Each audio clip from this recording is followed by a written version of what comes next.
bɛte no ansha yente kura sa ade ate na mpenisi yedi ewu a yenkum mani wonfa moni nto adwuma a woye ene mfaso a wo man ni nya won ho na yanhye eno de obakra tani mu anum sei aveno chiefs ene yase wo mu stand firm say Parliament sinsakraye bi a wo mu pese ba so ewo mpotem wo no wo mu ye no denene na the new crusading guide anim ha en wo trese o abrantia samijamfi ade no a wo mu hu ya enkofo atie sibone no samijamfi no wo kase wo trese obi bia titru NDC amanyoko supporters wonum nana asam no ha wonum pa wose okuramonam wode chaw pakasia pa edema NDC amanyoko supporters nyina sabio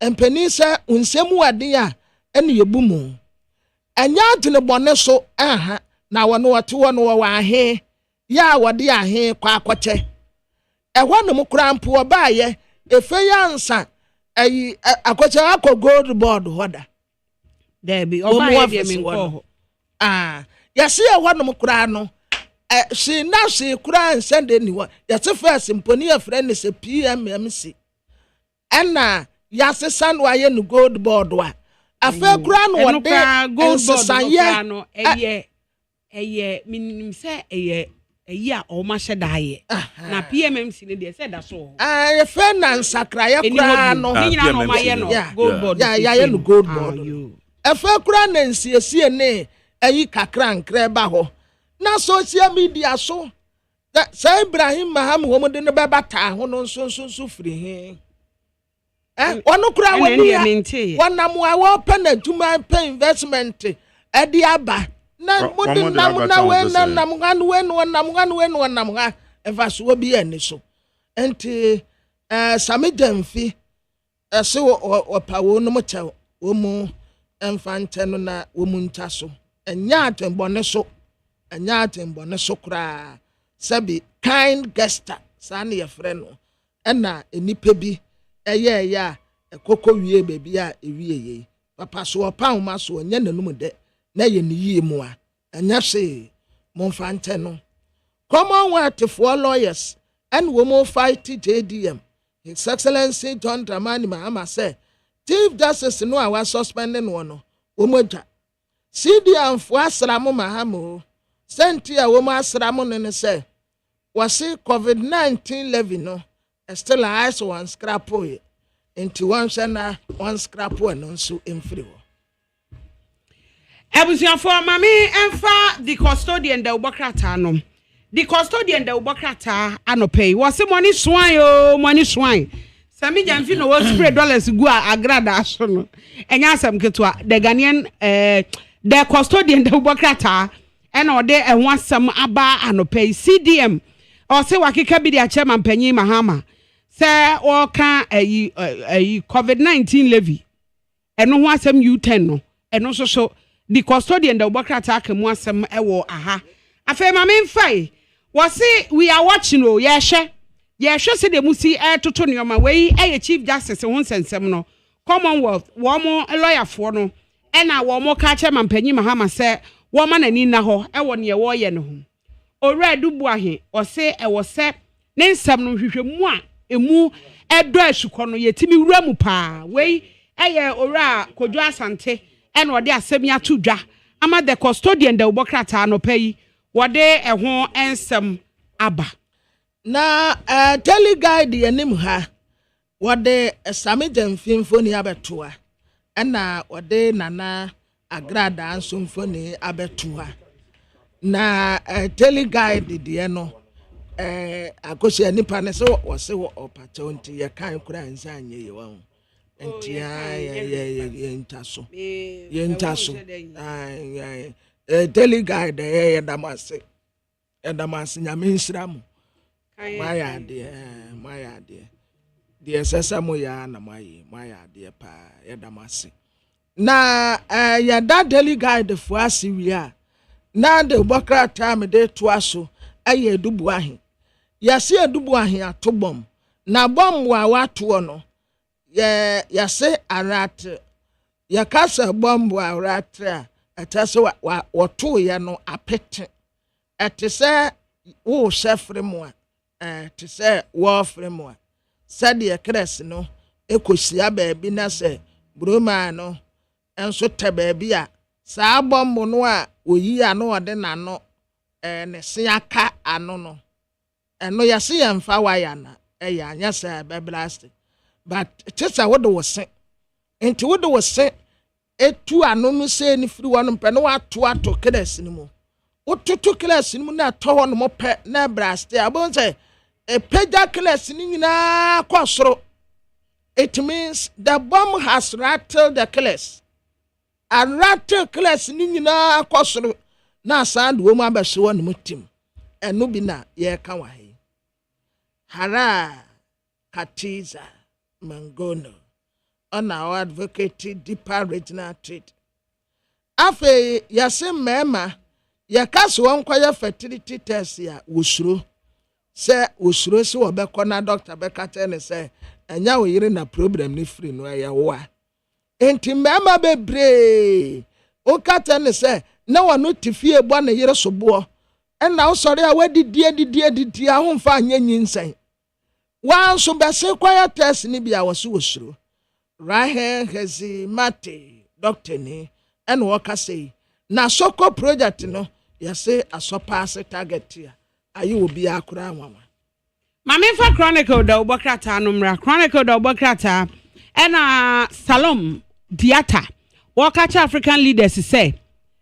se fata so omudo omani bekọ adanse so enhyehyɛ ya hodo a won be yagu akwan mu no eboa ma adanse etumi gina ne na so wasi JM obewie Buankra inland port no where Professor Jampo and waka che stakeholders say wo munya abotre said ye tie bia Buankra inland port yebeye na adebokrata me de toaso aye the Ghanaian publisher na the Ghanaian publisher ni mu hanum say what the Dr. Daniel Macaulay chairman Emma Magdan groups of companies in Infonia Betoa wa boni tiri wo hyen en waja na bodwe set se mrante de ni bi wo se suit kama o se ina white en wa boni tie egu so wo se oye kratini na Magdan ana wo defend ye wo se de nkofo katu no so nyina no kura ba akokura anim Pram Airport Landia ye bonus bo wo ho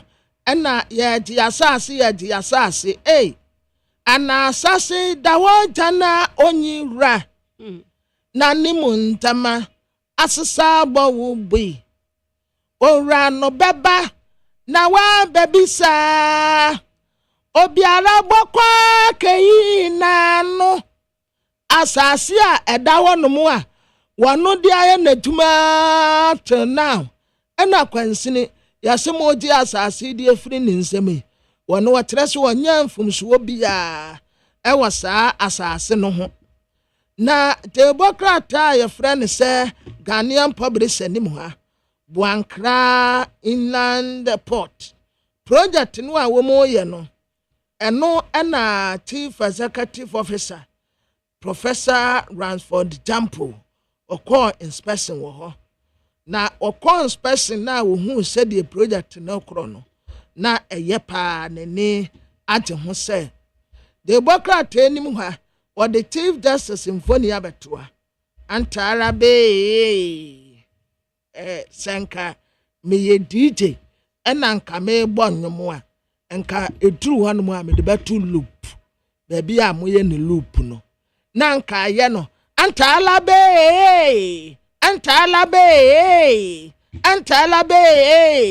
ehwo no nko a na mema na abo na elupu CDM for en wo mu kata His Excellency John Dramani Mahama say COVID-19 no ade weta U10 ya na the Bokrata the Ghanaian publisher mame fa the Ghanaian point is say accurate, firm and reliable.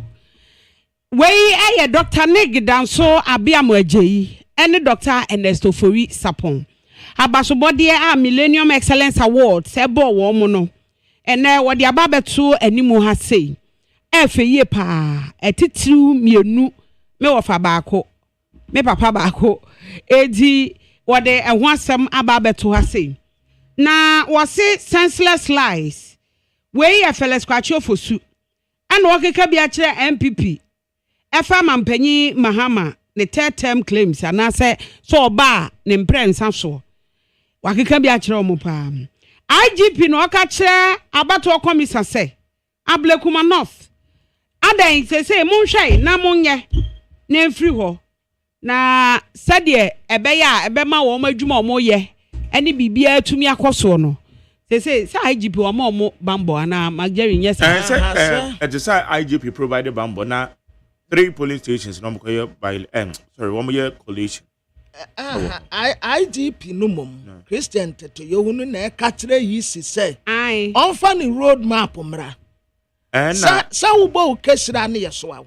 the woman is say court ne say police provide a year adequate security ama won they are there enti say no EC so be kire say good this is how one kwakwe collation excellent na bambo for no so kire security ya won be provide excellent Enuntina for the 3 police stations. Yes.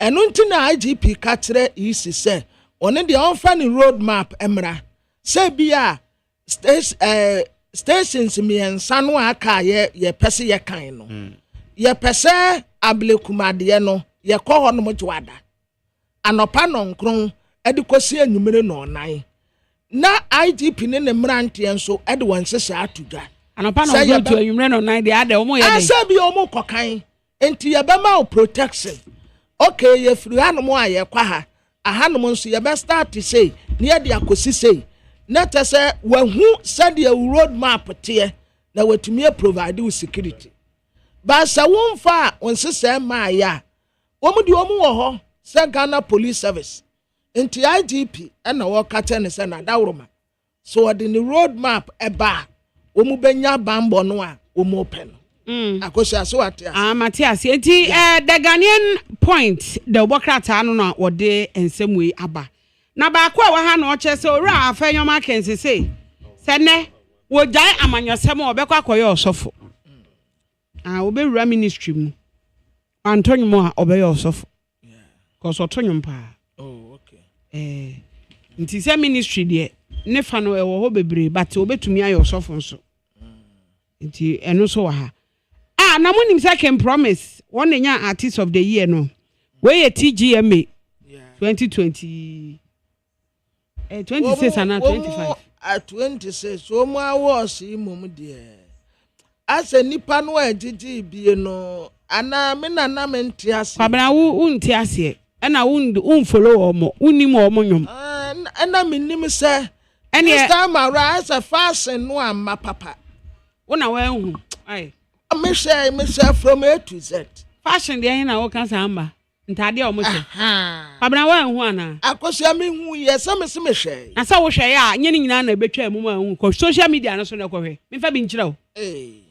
ba ku bia me hu ye Jerry nipa na we no TGM no nipa no na rabi wo ye TikTok said ye na ni mudro tie gumu kama ni nufu yegu adede ko se yegu ai ana na tade na ehye no no ode yegu achi na nanim se ni nyina egu ho to hye ase me de minim wo hye dross ase on swimming costume na e de dware no aha sa na ase aye no na wa hye won sakakra na nufu ni nyina yegu fom amafo kire ntade o omo kire ntade pa me e won se kwabena se wa hu no emma no be said ye na on say previously o she said ye na ade ni mudro etie ma me no well say kwabena ade no de said na person na me omo she ntade kwabena wona wa hu ntade no ma she bi pa you have no idea who dey egu social media no so ba ku bi dey kwa dey ai se kwa who ni social media no so nti ai kwadu ne dey ni sei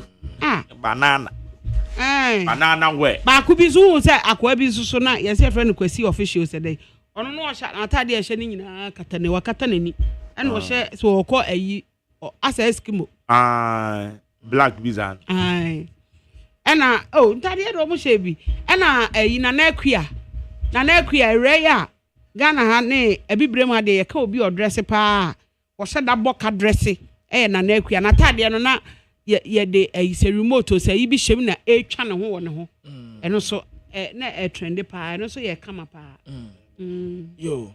Na the Herald the Bokrata na me de to aso yasi ya the Reverend in Tim Fojo ya de no akwa kopie mu wo police ID na senti ya de in Tim Fojo akwa kopie mu wo police ID ni se contract bi koso ebra na wo ye naduma na fraud wa ekoso wo sa contract ni mu no eye 600,000 Ghana cedis ya enye sika ketua enti Reverend Dr. John in Tim Fojo ya de na akwa kopie mu wo CID says 600,000 Ghana cedis contract no sa fraud no enya ade a ye bema wafa ne ho adi Cosmos Energy for na wo mu kire se mahama ban no aya akono pa sisi a investors bebre no a attract wo mu atwe wonum amemu no atwe wonum dogon enti wo mu diskeba na wo mu di aba be investment wa enti Cosmos Energy for wo mu di $2 billion US and woman de baba say economy no mo afa sami janfi wodi ni mfoni abetua sami janfi de ne ya kan wie ye taso enti eno ano no eye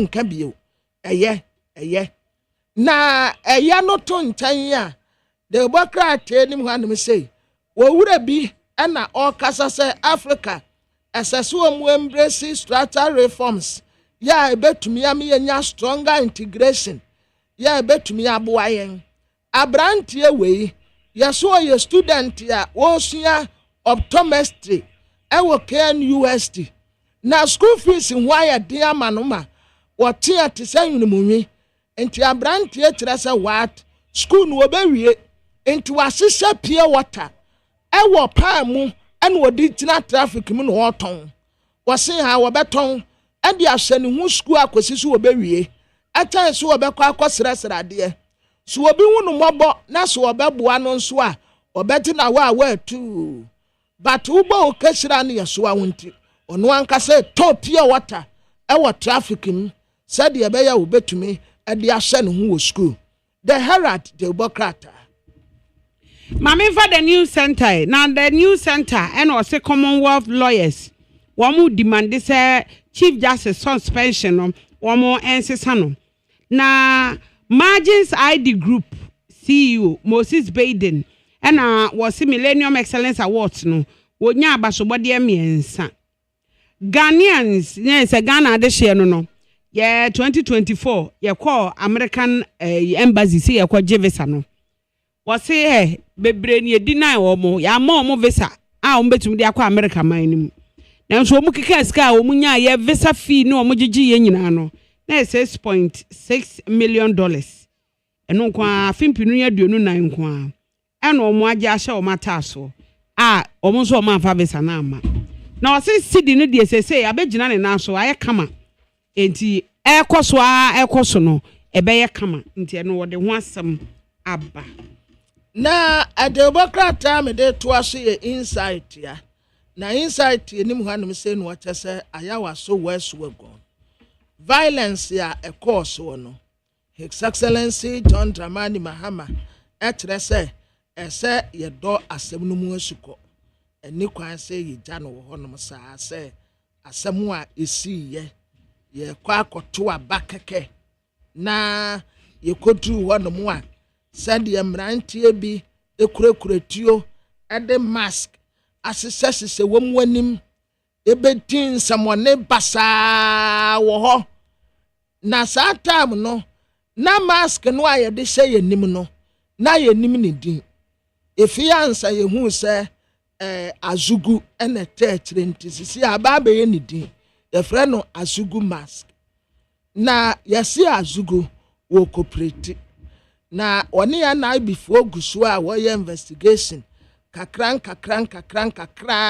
said ye be ya ye betumi ate wonumu a edi sa abonefo sam ni nyina ne ade wo mu akwa gina mra no na obiri buahi woye lawyer ni na some time ago kura woye MPP amanyoko deputy general secretary eduru baby kura no waso okotene party na obiri buahi wase 2024 defeat ya ebaaye no samo tetere ho ntansa nyina monfa nkobo mampeni na adoda nkwa akufu ado ena MPP leadership no omu na ka ho ena sankuguo no ebaaye health minister reform say health care reforms agenda no esineni so ni nyina ne say aya sabia wodo e wo Ghana ha esase ya sakrem na eho banfa so wode mo manfo no ankasa afi de bokrate soro wonom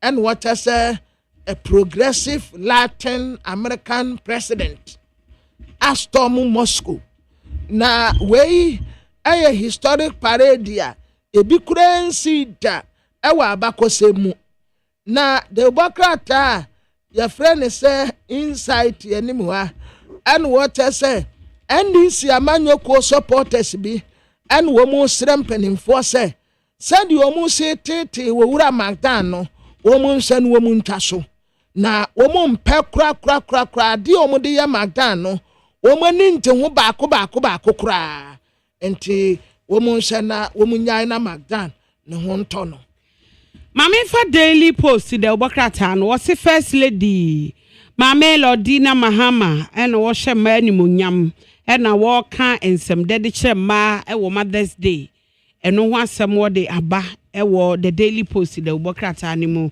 afei wo se Suzy Penaman se wakodru UK ama nani no wo mo akoye surgery anaso mo koye operation wo de hwe nani no we nyina eye intervention anase afe na ne yaji kosi kakra boabo asika no den so owura Ibrahim Mahama mu ko nhira ya mu nhira papa no ate na neoma a wo ye no where's the for no anto manka SD wo ma jari mama nkama se munwie enti abufia mu ko nhira mu nhira owura Ibrahim Mahama wate mu nhira na maye pa esanse enipa wahwe wo Ghana memu ha sei no wo yare a wo de na ye critical conditions apapa yi ate asimu no esemoni enso ka we ye critical conditions so de anya critical no kra de esemoni enso ka kire eti Suzy Penaman akwakodru UK abrochimemu ho a wo kwakoye ne sadwi no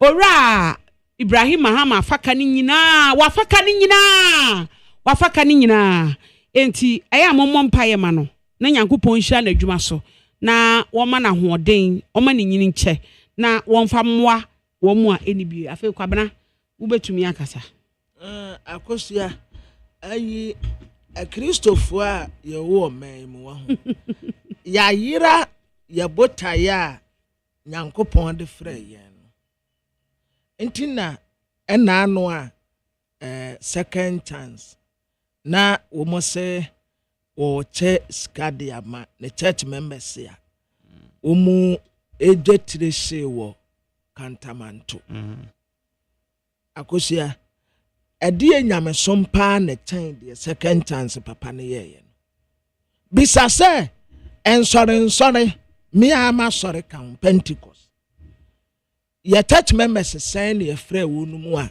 ye bo a wo nu ye church members sen ene ye frɛ wonu mu ayebo a wonu tese de bia ye ne de ye ndin firi nkofo nten momfa ntutusuo dudumra momfa afore ye mra momfa we mra sofo hia we asore pani hia we but asore band ye ne wokire no a ye twi ye ni ene na nanse na mo complain se nkofo nkwa asore no a mo de munye hu se ebe kakra mu bekwa kodu asone dem ho no na ehwo ye empty obi ani ho because nkakra enipa ni bie ewo de mu a mo ka no ho why nipa ni bie pa na ateli das party anim ha wode nya hotama kromfo ni ha betoa wo sene che no na bodge say white enko ne papa je ya asepa o esan se wo mu nyina so wo mu tirinwa ye fita na wo mu abodji nsem so aye white na nya wota maklo ana ne book ya watwere ewom na book ni mu no wo bisa se ade na kum papa je na nursefuo num ana asojafuo mienu wo mu wai wo mu ano wo mu bo papa je ho ba no where ade ubisa His Excellency John Dramani Mahama 120 days social contract. Oh, so far so good. Why yeah, tuma papa. Isi adie. O mind mu ya da. Eniyama bo ba fom. Eniyama bo ba fom. Edole isi ananima gu ase. Yenya ne ntia kura mpo se sisi ankofo edwo mu die dwane kwa Nigeria ekwa akwasesa wo ho $1 no mo de amontan ebeba bedru 8 $8 no beba bedru 8 afi be kwa na wie no na da fom tim isi ankofo asase eto wo mu niama wo Ghana cedis instead of dollars no isi a wo mo ton wo Ghana cedis mu o Ghana cedis mu na watra say MPP amanyoku executives no yasi bebre be step down nipa ba kwa wonya akukuduro be kasa wa ha say wono kura wonya yanko be step down won de oye man of integrity eda no kura wone magari na kasa wa ha no say obi send me message say e Pentecost for support e wo kantamanto no Pentecost for support ani ya ante na ayi Chema Bute Majari adanu ana one Chema Bute kasano is a man of integrity. Yes. Yes, he's a man. You're part of the executive. Yes. He's a man of principle. Obeka no said the tear pepe de achero. Eye tuntumo obeka. Eye fita obeka. On fa semninsio. No. Enti Chema Bute die. Wakani straight was say executives ya wo mu call ye ni nyina enka voluntarily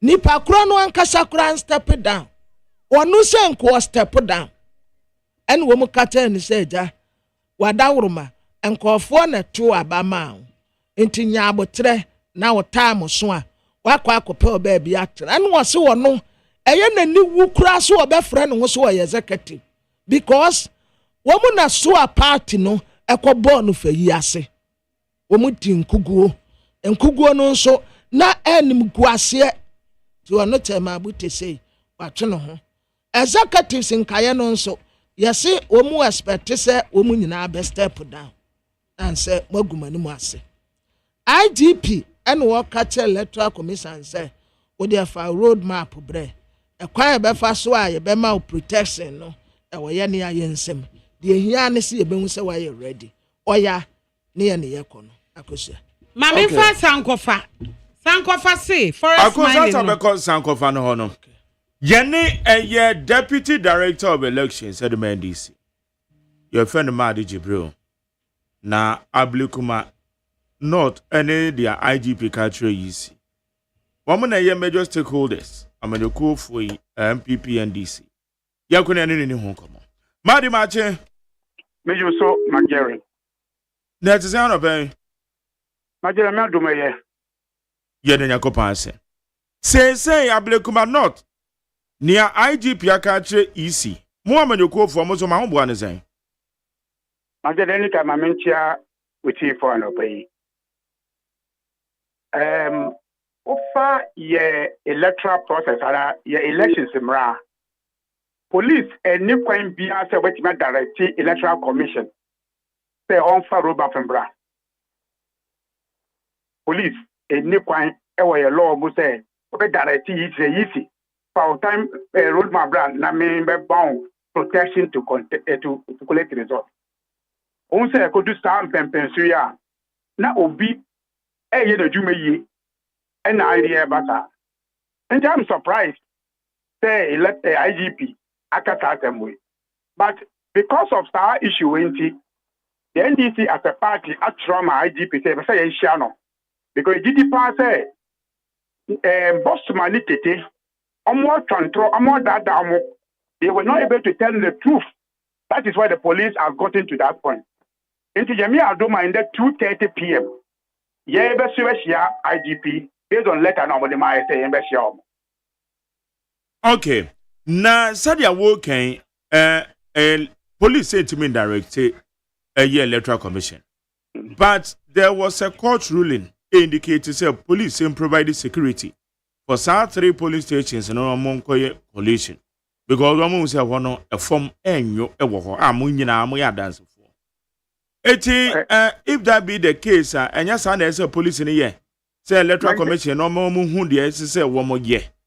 Let me say amount for for especially MPP. There's no any court ruling say police should give protection for 3 police stations. There's no ruling that way. We are yet to see that ruling. In any case, even there's a ruling, you rule say obinkoye illegality ana. Magere. Say adibia eye bone. No I say court say koye bone. My rule say police, my protection na koye bone.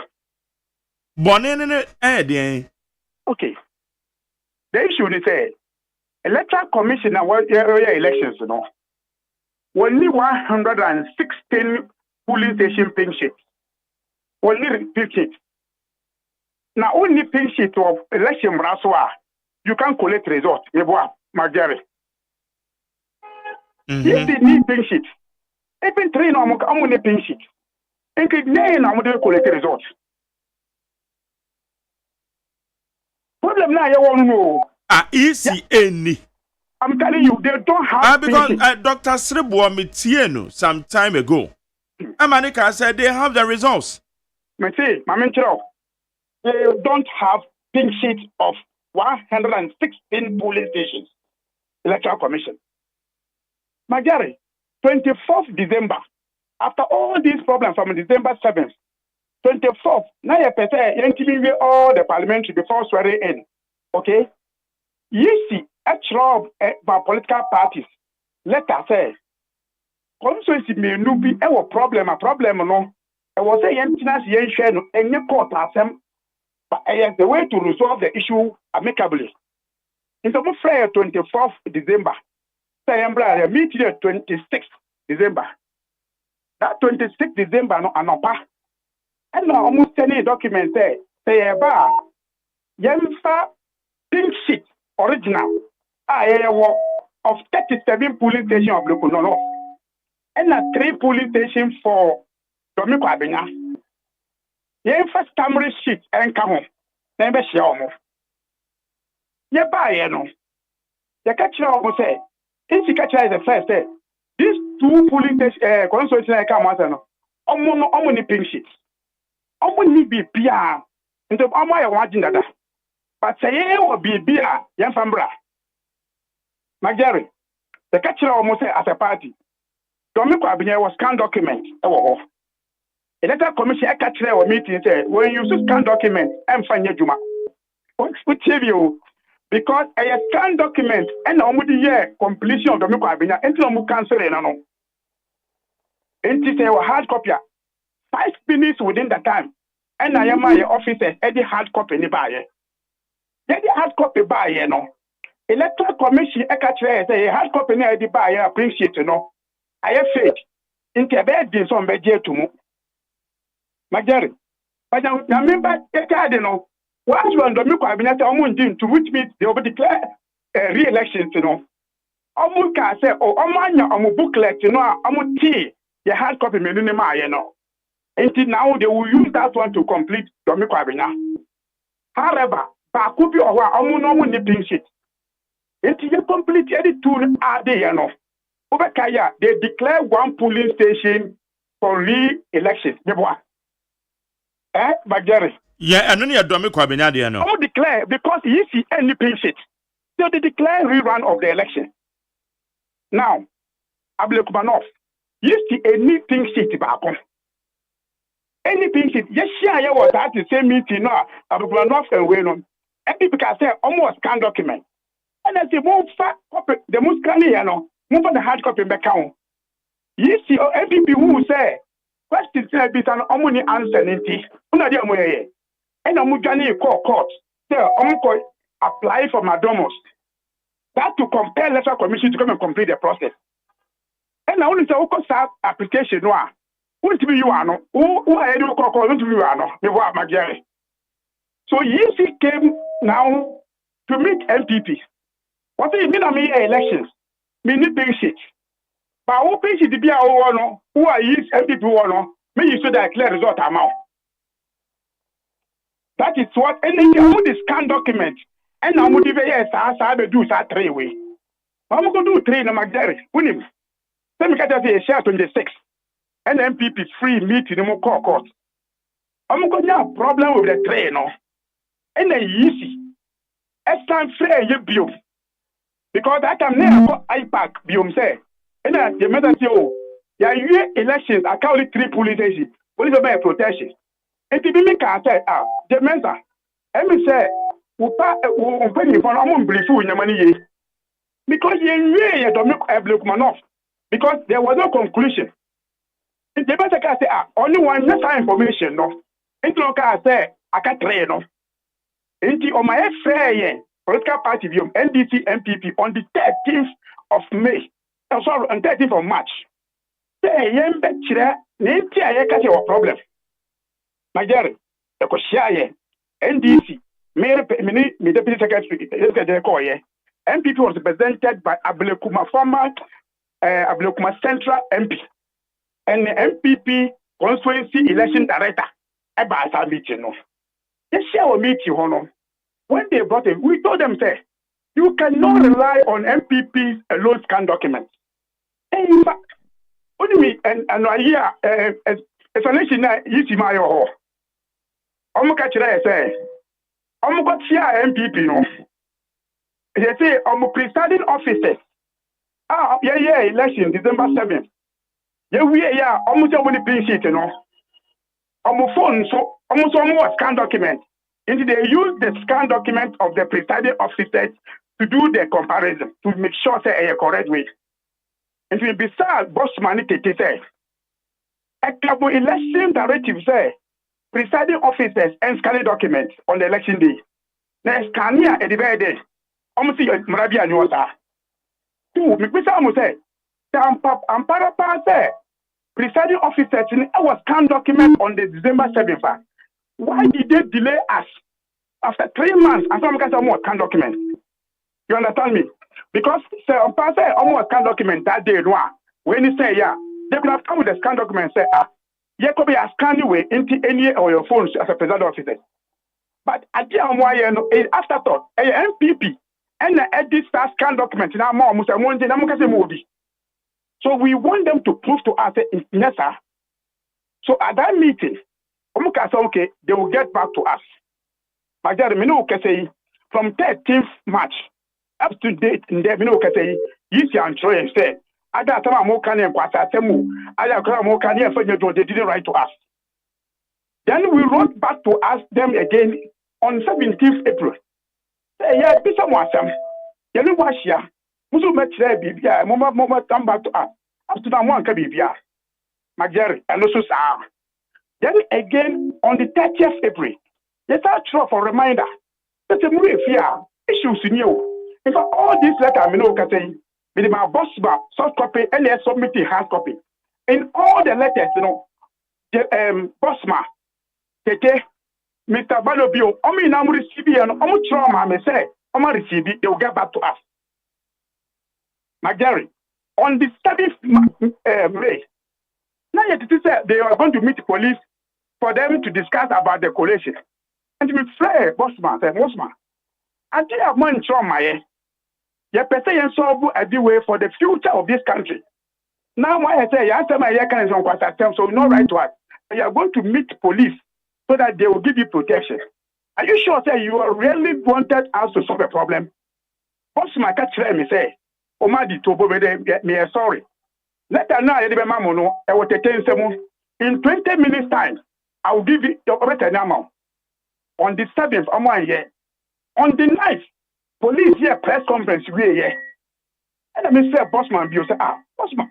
I say, I mean, okay, mama, me letter, but go share police. I'm a man called that down. Can say, you have problem, there now, we have security. What's the man? Sorry, I'm here with Tete, so you can talk to Tete. So, me like a tire. Even told them, say, oh, my imagine, say, they want to declare this result anyway for MPP because they have collided. What's the man? Missy Maka, you should quote me anywhere, and I will quote this thing anyway. My Gary, that on the 9th, no.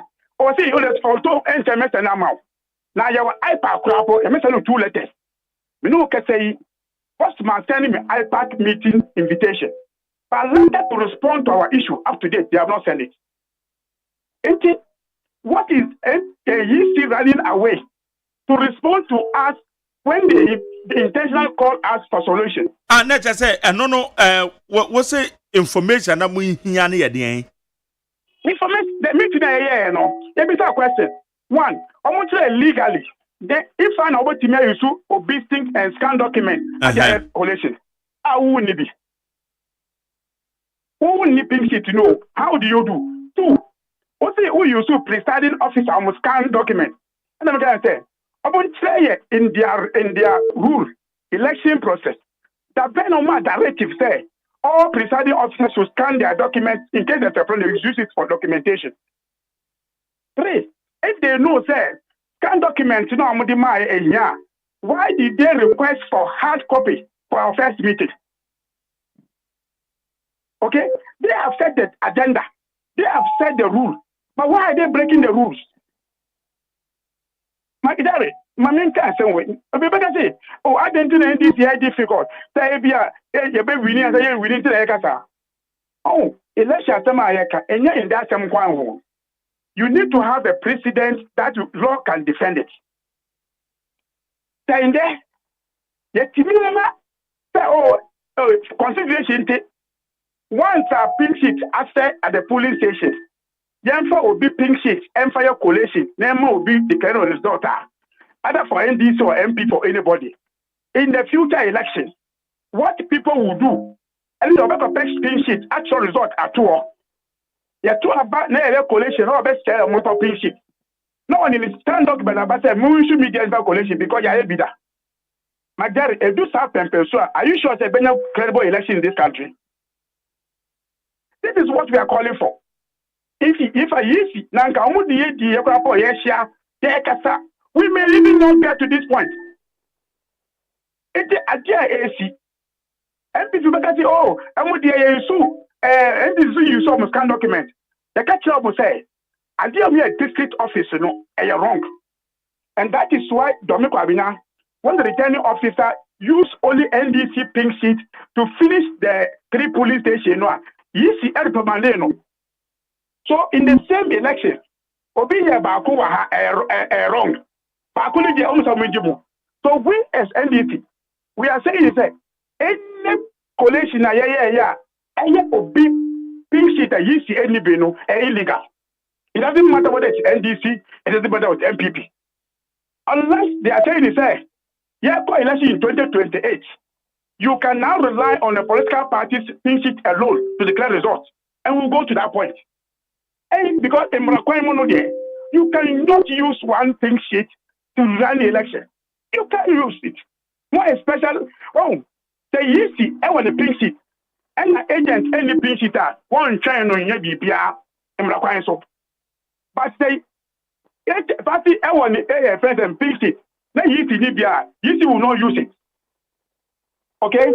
That is why your electoral process, political party don't declare results.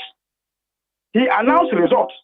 But I don't say you can jubilate on it unless the EC declares your result because based on their document. So, EC any pink sheet. That's what I say. The issue is almost saying, among for being a criminal issue. Deal with that a criminal issue. But the issue is that we need pink sheet because you use lot of number be the collation. My Jerry, this is the problem. Monson statement of post no money be on. I say say, yeah, catch almost say, yeah, we admit say, almost I said, I'm out for say no at the collation center. But now you buy a bonus say, yes, you no answer. Now can I say, yeah, we are by now resolve the problem. If it Nanka dear couple or wow, they cannot use it to declare results. Only Miss All right, because I know you more. Me say that be no electoral process. Suddenly get a result. Now you see the result. They cannot use it to declare results. A point be as oh, let's make a trouble say. Amount for Elshire from at the district office, at the police station, illegality to pull all of us into trouble. But Maddy, me bound. The Amuken say you're too a baby. And Rakwan so no say one more pasty a year results, no. A statement of post and I said back what Tarry polling station. And it's I know I'm winning uncle because I can not account now boy with the checks and balances. Unim say, question will be say no. Maybe say electoral commission. So unim say one Ramusa or president office or pasty. We no. Yeah, that is correct. In the six, only 116 no. It says a Bibia man pasty biana. Maybe so. What was the presiding officers be a year from Musonity? Who say a corsair or something? Look, I said, because 2024 election, the NDC insisted, say, every polling station, MPSP, your friends and things, okay? It's a good question you ask. So ask yourself, say, so how come, say, your PSP, your who ye? NDC, pink sheet, I say, EC, pink sheet, I say, MPP, pink sheet, I say, no, I took the scan document. You should go beyond even the mindset of people. That's what you almost say. It's not about the NDC, it's not about the MPP. It's about Ghana.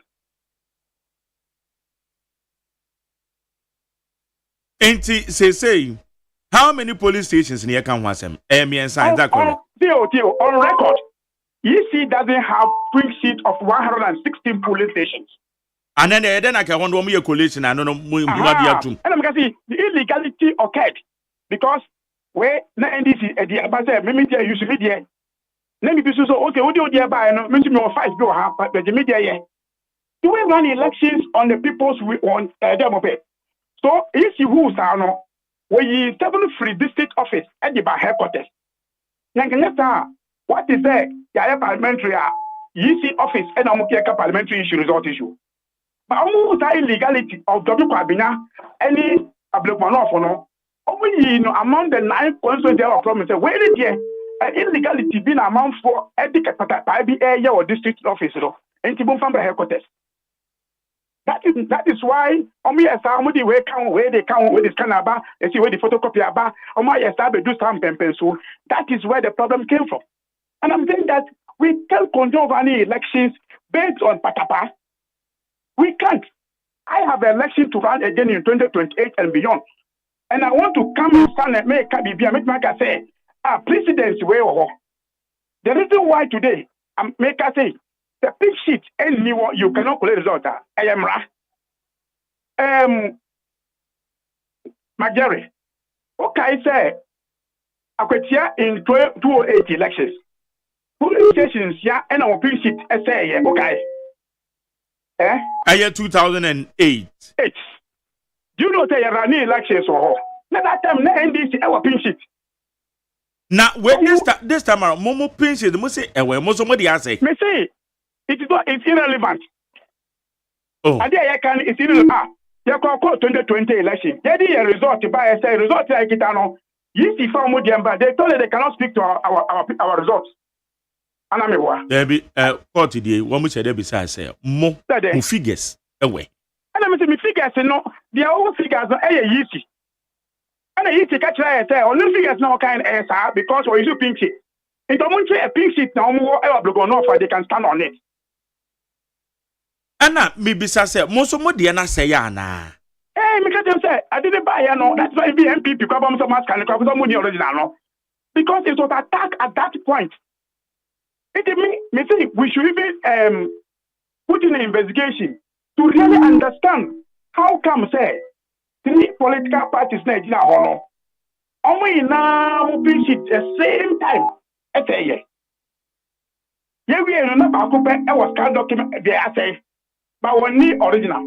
Inti the ben use MPP for scanning omudie. Almost scanning no before I say yeah. And I say almost come office and almost scanning here because every police about to be expelled. And if they are scanned, where did they scan it from? And why are they running away from the original? I just can't ever in the area of AI.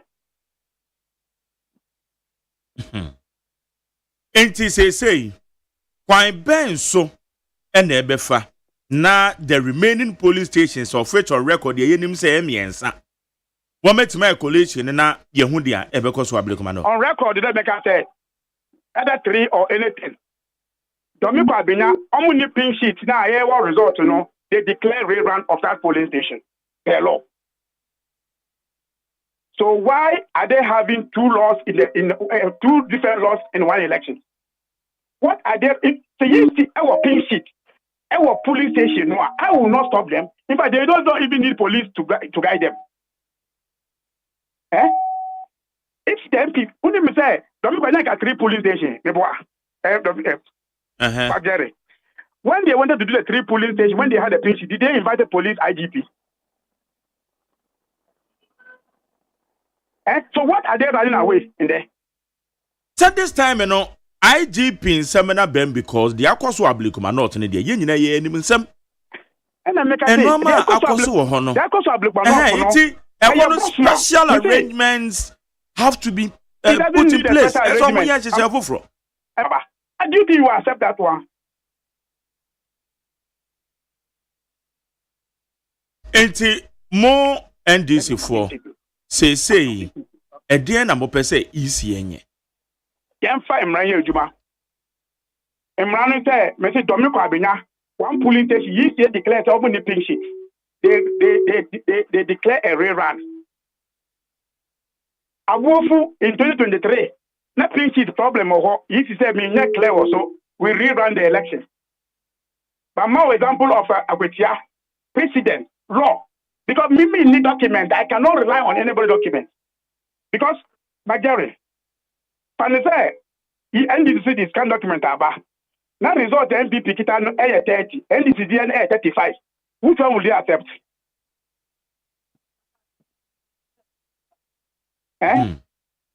Would that be so? You see any document and 2 documents, you know. Why? How do you think that they can use it?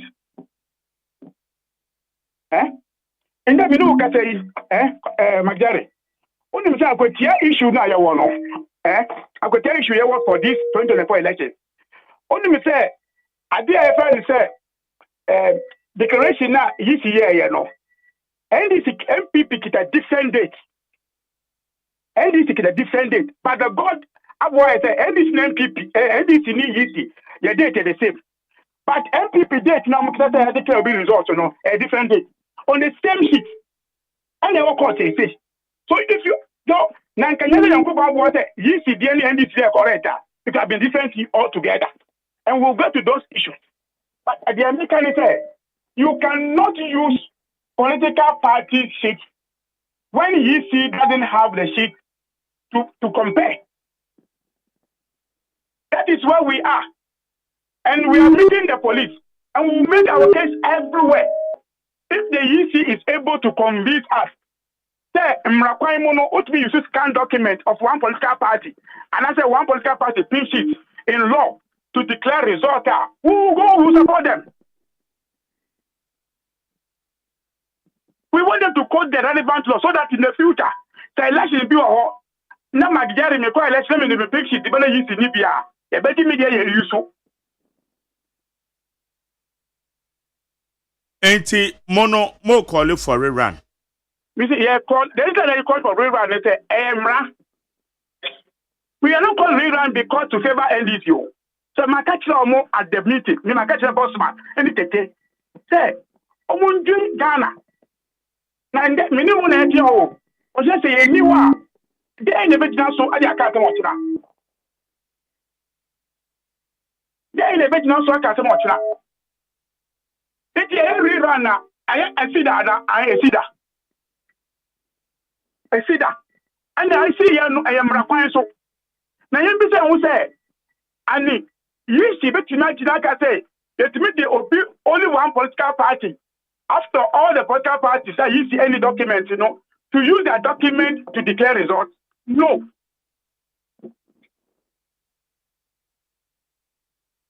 No. In fact, Magari.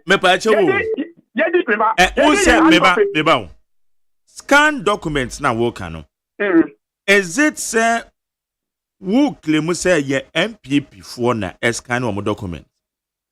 And then you see baby the baby in as we declare. That's what they use. And now say you are indicating says scan documents and number of you say won't be used. Oh, there be one. Scan document, MPP for scan document, and EC AUC declare results. And I'm requiring so that you don't use scan documents. Because scan document is not part of our law. Because yeah, can a lawyer furniture me say Electronic Transaction Act, Emma Hokwain say original document in new scanned documents can be used. Okay. If say a authentic. It will easily validate it. Now you're authentic, they can use it. They are using business law. Before you can authentic, unless you go to court. Because the source of scanning, we should know. The source of the scanning, where a scan document to date that you scan it, we should know. Which system did you use to scan? We should know. In the world of IT, you can just prepare a document and scan and get what scan it. So if this is not their code, the lawyers who are quoting this thing, you cannot just say that because my scanning thing. So I'm saying that on the election day, when there's a hitch, I will just bring a scan document and you will accept it. The lawyers will tell you whether that you will accept it. The lawyers who are quoting this law, they should tell me, say, on the election day, when we are in the heat of the election, December 7th, collecting results. No, they have said, make that scan document, MPP, will that work? Scan document come to authenticate when court rule on it. When we do check and balances, there should be a break on these laws. We're talking about the elections here. We're talking about when people can create and be mischievous. When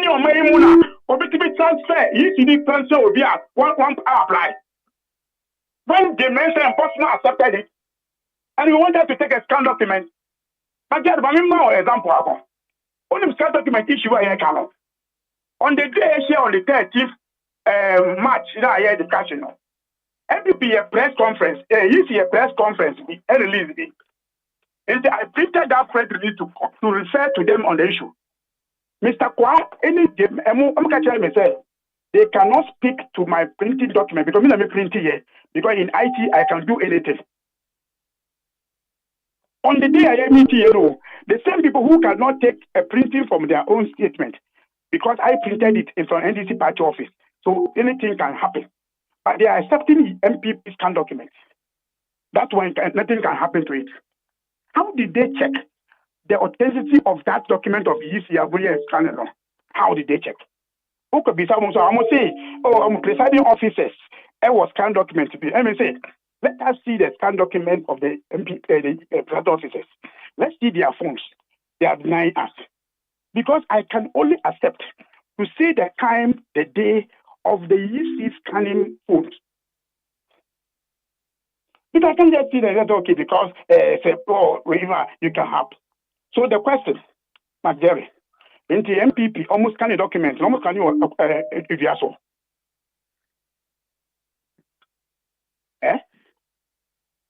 And you see now claiming after 3 months, some presiding officers, I was scan document. So if they had a scan document on their phones as a presiding officers, I didn't see December 7th, December 8th, December 9th, December up to even 30th of December. December. The Munji way find some problem. Why didn't they do that one? If truly the EC believes they give the right for the people to scan their own document in case there's a media, why didn't they use until today, after 3 months, after I'm going to see, your office and be almost scan document on their phones? How can we accept this one? All right, but Maddy, me problem back when they say, as I think you know, and they say, more amenyukufu, much for, and they say pinch it no, and ye easy. Magdalene, would you accept it? I know this agreement MPP is putting in place. And MPP, but me na be question. That be Oma use the argument in that. Say, Opera ya omono. So be say idea police channel. They should arrest those people. Police should now give us the report so far. The police should give us a report on those people who they destroyed the next public items. But that doesn't stop EC to do the right thing.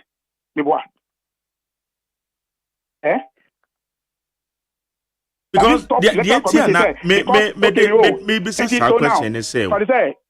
Akwa say me ba me ba wo. Akwa say mochita for na cause problem na wie no. Na mo de ho sobo. Mo de boy EC. Meanwhile, Titafo na kwakwa say statement of policy. Say wo han kenya no either using the scan or whatever. And also can say NDC for it for assent. EC should punish NDC by declaring using local number to declare the results. Me ba to enye sa na meka. That is what you are saying. You say, me say. So at the bonia, mrafan so don't edine. So what be edible electoral commission? So what me catch no say. If you allow this thing to stay, Otina Amapa will use the same system to destroy ballot papers or things again. Let's punish the people. When you punish the people, you say you have them, punish them. You say video, every block more video. They should punish them. When they finish that punishment, that doesn't stop MP and EC to do right thing. Okay. Most of the men are going to IGP. Let me do my 2 p.m. And 2 p.m. I'm at the bottom of IGP and saying, oh, my uncle do. My uncle do. Okay. It's when I am more NDC for the Equanas, IGP and Watson Safre. Okay, we officially wrote to the IGP because when you saw say EC misinformed IGP and the public, so we also want the police to hear. And after before 13th May, March meeting, you share our IPAC, not IGP rep our meeting. When we raise this of the one-off issue, we show our stand. Say, are there any illegality? So once they were in the meeting and the EC now calls, okay, I say now walk out some last year. You must share 13th. They mentioned a my share. Bossma, they take a tremo. So after 8 years, we have not heard about anything. Then I say, Omuko, the collective result. What is getting back to us? So it's also good for us to report to the police to get our side of the story. Okay. Nyame adona muko shia IGP. They be free man bia mama aswati. I believe it said they will inform the public about it. Yeah. But in some minute and say it doesn't mean say it's just NDC will win or doesn't win the elections. No. When the right thing is done, there's always tomorrow to do a good thing. Madi anopaya dan say. Okay. But so far, Ablekuma not ye free one. Results be more contested from various constituencies be mana. There are those who are saying I'm the court now Janice one bema the final court issues. One say obi here police protection. Say obi antia no mrakwa eduma. But we no ayaka Ablekuma no for no. E yisi nkasa and na invite yes say yembe so problem. And as I say, after points, they are now refusing to get back to because we are asking relevant questions. That's the problem. All right. You're very easy for us now. If they want to retire badly on this application, they should continue what they are doing. Okay. Madi Jibril, Deputy Director of Elections at the NDC. Ablekuma not, you say, and yeah, to about 7th December, and a date 12th May. Abosumi saying here, Ablekuma not, still one we need representation. Oh, Ghana must be your few. And it, any DNA. Yo. Ghana Montie, Ghana Montie, Ghana Montie, Ghana Montie. From again, Jennifer 02011 62746. 02011 62746. Yanko anyway. Parama for Masanchame any Akosuya Sapon. Woman abom chidoma yeden krata munsamano. Yede brown. Parama somni akwai. Agos. Akomenko. Yo. Abusiafo do bokrata edamanimu aye Daily Democrat. Na Daily Democrat yenim ha ode ononyamfo John Tinapo nimfoni abetoa wotrese ensese pa wode atoto akwamunti ama energy sector wonum say aya akono se especially petroleum sector wono enti cosmos energy fo atam sikenye kuma ya $2 billion yo omude beye investment ewo Ghana petroleum sector ho na sa sika ya omude be say so omude be wura mu atrese adwuma no beye kese enipa omuni adwuma ya ebesa afa omu adwuma no nso eye bebre ti ya mo mpaye na bibia enko kama ti sade ehwese no a na Frank Nkansa ana o congratulate Kahina kwa said DC abankrati peni yabo ne din se ono ana omu pese omu de senensa ye Ghana hanum se ye CID no what ma me hu efe CID no yeah CID yani ye CID the whole Africa oka Nigeria oka ahemfa enyina agbomu a ye CID no ho afete wo mu nyina we si ye kase ye ko assembly competition ewo the whole Africa yani ye be the first na the obokrata ba ko a me de eba eye the obokrata ye friend say ma me nyina Democrat na memfa ntim fojo asem no emre sisi ya Eso ayi den. wo mu me kura ampo me katre wonum se sa asem we ya wo mu de kan fa ntim fojo wo se na mempe kura wo mu tre se fraud bi 600,000 fraud no wo 600,000 akosia onkrata no bia bedu almost say 600,000 na me say what Okay, yebeko amano so na honorable Johnny Tim for John amano so na said na krata no report no na yen hwe said your kase say 600,000 no afo foreign no yeah say mama ko amazo yen no enikom honorable mache o penikasi na phone to say nyame adom ko na nso nso me hu ye pa mitia openi ko brama fo ni menu aba producer enu penifo nyina chiao wa mo je so pa okay na eyasem ben ya ye say fraud bi ya within ebumbom mu a nkrata yi bi kra report e we de mitia etifo nyina na mamo bibia ache o kan se ente bia be na wotwe bi no ana nfa me the case bi court emrante bi a bi no akutwa sika ama wo mo hese wo mati se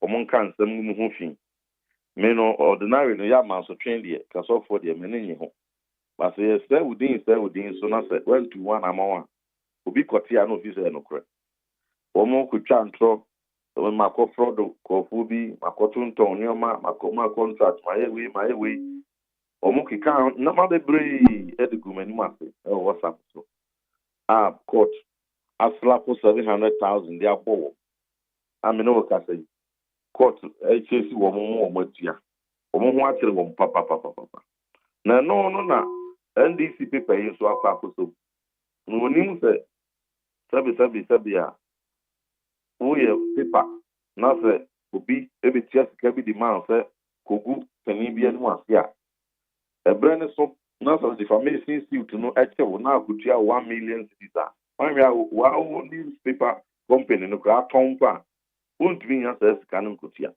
At that time, 78 million cities are Yapmadia towards one and find yes, propaganda. Won't create 1 million and farm out. So we end this in Bentino, but yet Napakutia defamation suit. And those similar fabrications, our more fabricated, no more pediagum anyone said, Medim Pine and Copada Roma. Yeah, to me, I did some year minor. And one more in a very malicious, mischievous attempt, one person, or move anyone said. But I'm said, people are not casting, or Nimu said, that issues here be, and a court, they can be out. And they are also going to be sued. Immediately, I've instructed my lawyers. They are going to be sued. And I friend said, "Nani say, yeah, one better letter." And they apologize. I retract it. The Mokai, for one can ye.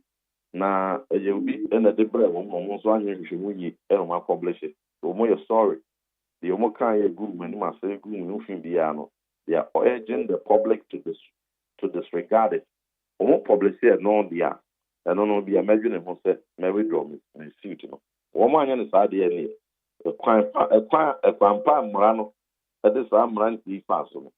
One more, and so before the same way. So, me why, see, I did be a friend.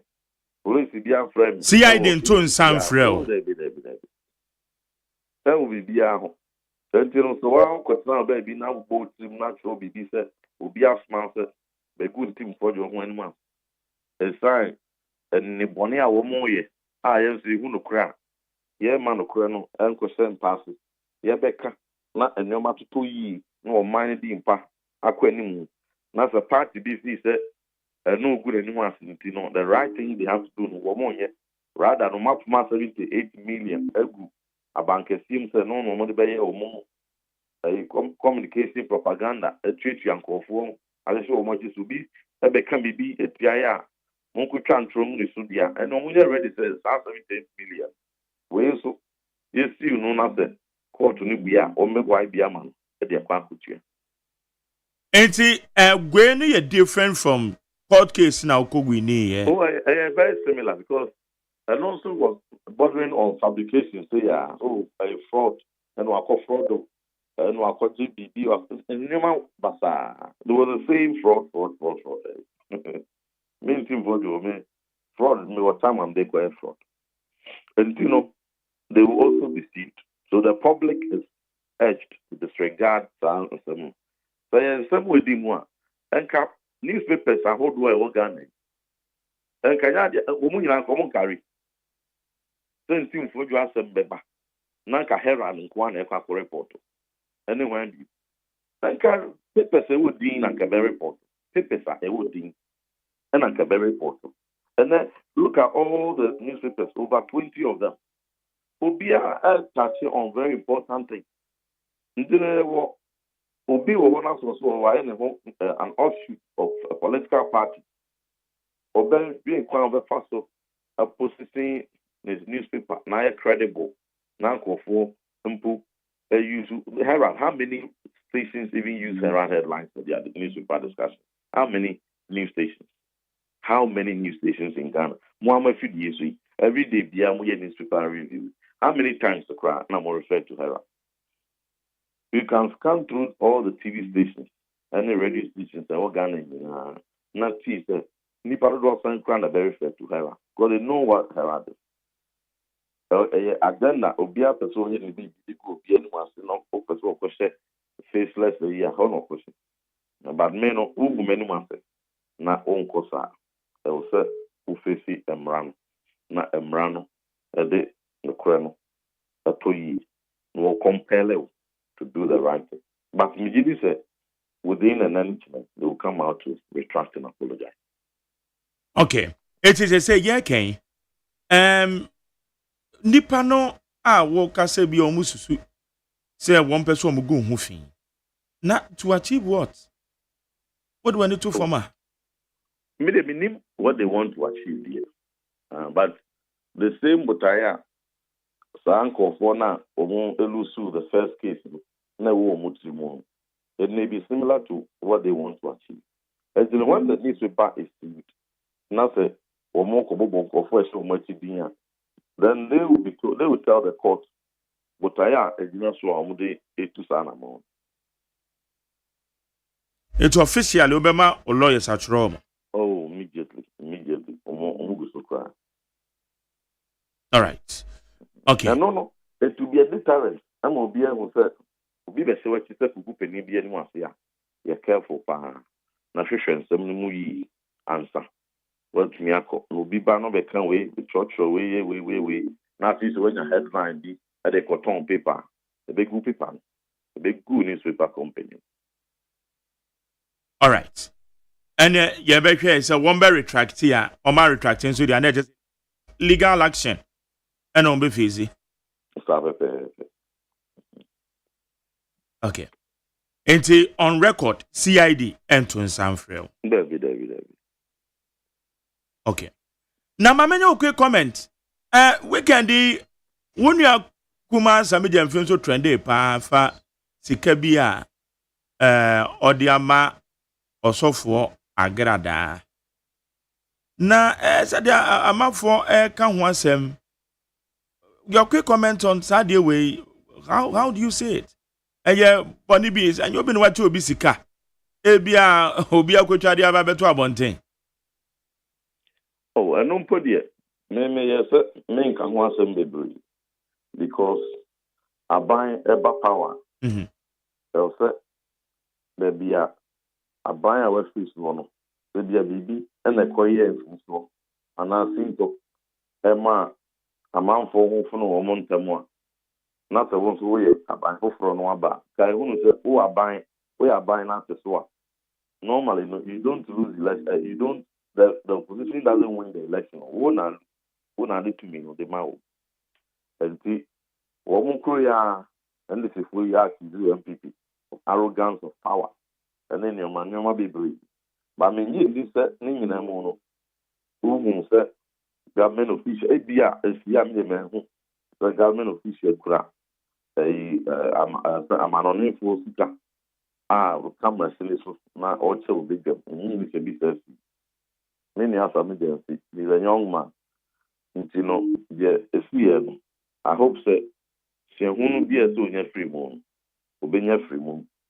Now, a chromoha, you're saying some say. So, will be out some of bar.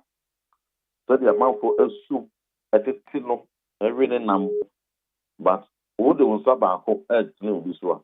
I guess it, and 9 inches of bounce. Yeah, my mate, to see that the pan and some buy. Or Barbara, or Bobra, I hear Juma, I'll be even before politics crowd. So be on the Luciano, and yesterday or Mopai, no to say. Openings are no a crash, catch a sample, or the fee crana. Can you say, yeah, one? Now, so politics in tea. And it's for Army and family. And some may breathe and no more can find. Majority of the Casan, some lumpo, my every over and Kadiakusi, and KBN quiet, as the more Sabia. They won't be brave. But because we see other private people, and that is the problem I have with politicians. They're near to see a home. They're near any weird anyone. They're near politicians. Then you say a home. It's a see who we are.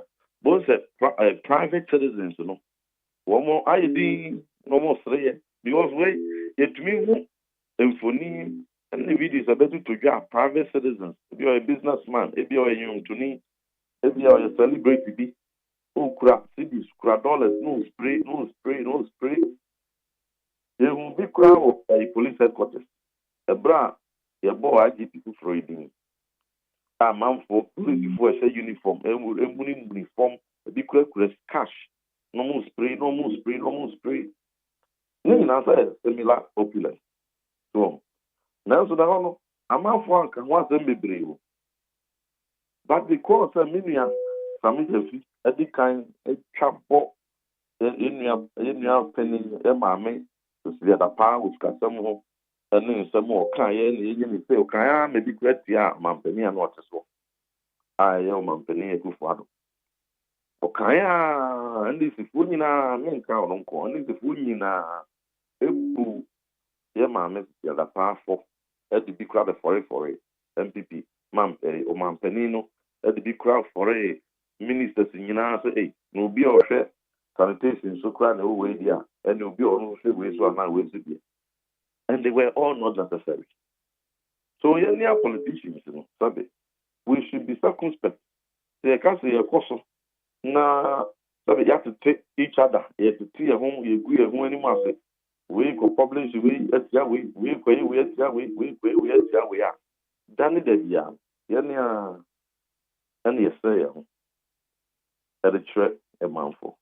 Now, can who say, the ene obisika or check. Now, all come once to say, yes, some of the a crucified together, palm. And they, and I mean, almost in the abbey. But Mijiri said, Onwa take reflection. Going forward, he will do things differently. He will do the things because all kind WhatsApp groups so and then social media, the echo by people are not so much concerned about the amount involved. But on one end, it's grassroots support. If he said, I come at the one pan, Bikurano, data will be your platforms so the man so brebra could pack a cranonia or the data or the co platforms so and this would defend this or can this as someone not do go any MPP benefit woman must have the data and be as far as I could pass as this a command at the time where code of ethics to be code of ethics in the face of code of ethics let me show opulence. Baby, a code of ethics is free by a Nankasa. Baby, a code of ethics is free by here. And if there's for bomb, they will require. Or could alternative with rare tablet at the same unit in any. Tablet, and Ghana answer the infinite technology will be one. Put me as determining the price of Nipa tires and a crown. Will be to be transferring now or they are 2 internet, and it will bring you the price of a tire. And people have gone around to research the price of the 2 tablets. So the one cannot air no cry. Almost say about $11,600 or so $11,000 one tablet. Giving the specifications here. So, and these are the people who are telling us that Ghana Ayedin,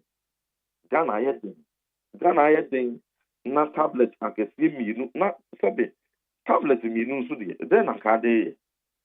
Back they are no matter about that kind of a dose of saying to be back also. The screen is and they thought they are swing. Tablet there will be a screen is so crack. But was there be the board paying $11,000 you didn't see when if those people who check this is true, I'm making reference to their assessment because that is what a analyst or various social media or more research.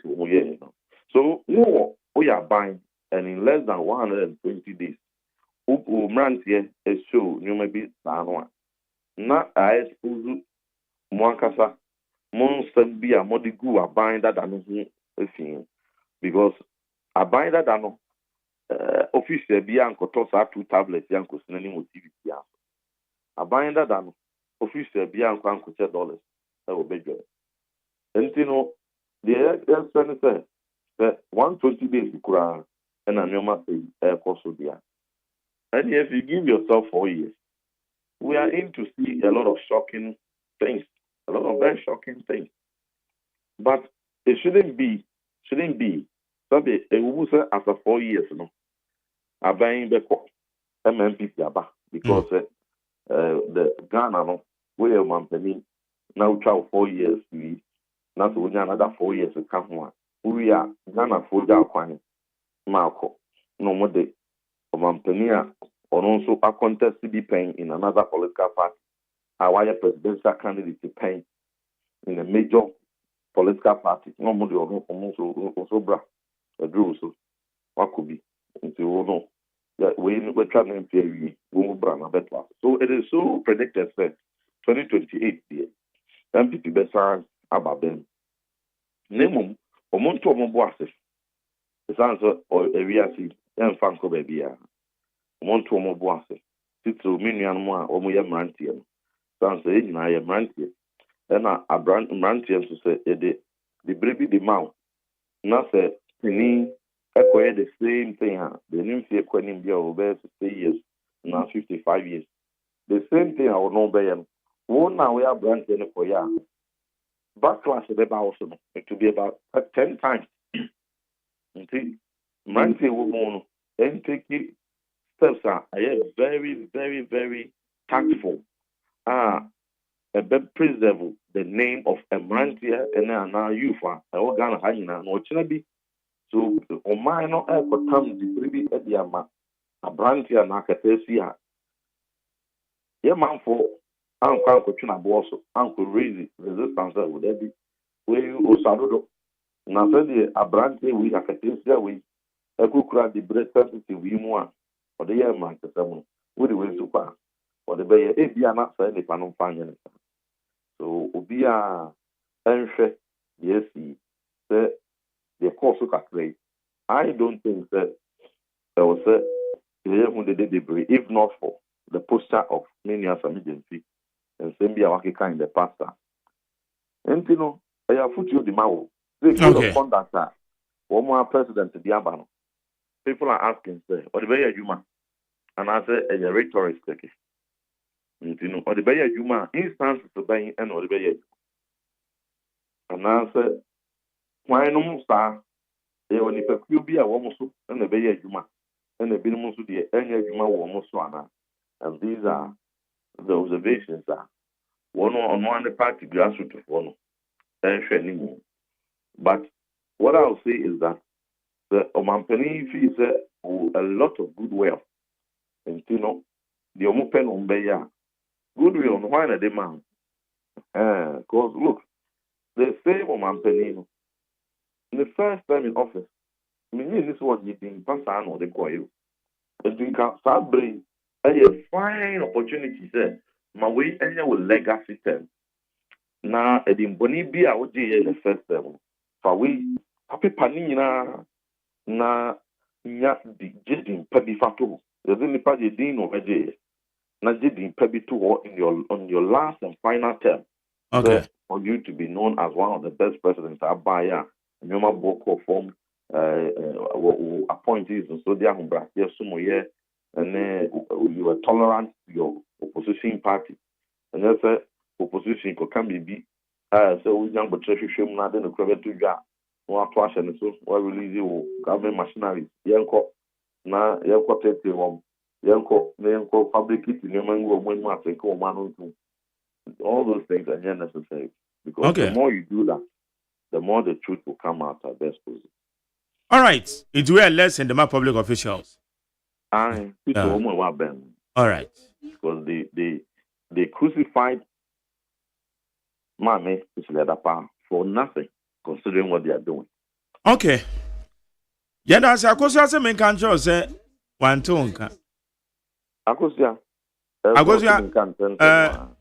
Honorable. Honorable. Akosia. Honorable.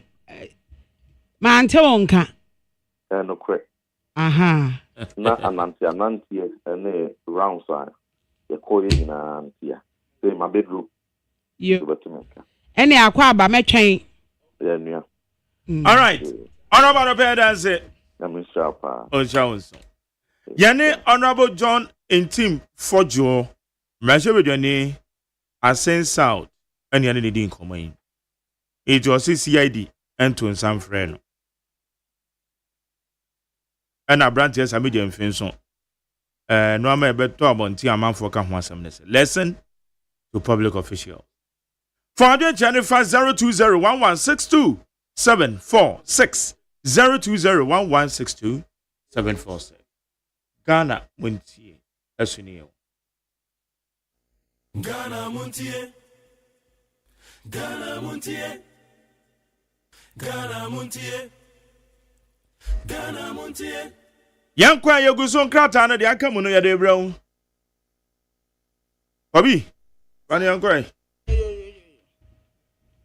Yo, Abusiafo Yadaswa, the Bokrata, ɛmobɔ soɔ no mu na baako a megyina mu a mebobɔ soɔ ama mo yi ɛyɛ Daily Democrat na Daily Democrat anim ha ɛna wɔde yɛ IGP no a na mekasa ne ho ɛfɛ no wɔde ɛnyɛ IGP a ye manka ne yie koraa ye we de manka ne yie koraa mesra mo ye CID boss wa CID boss ne ho ɛfɛ pa CID Criminal Investigation Department.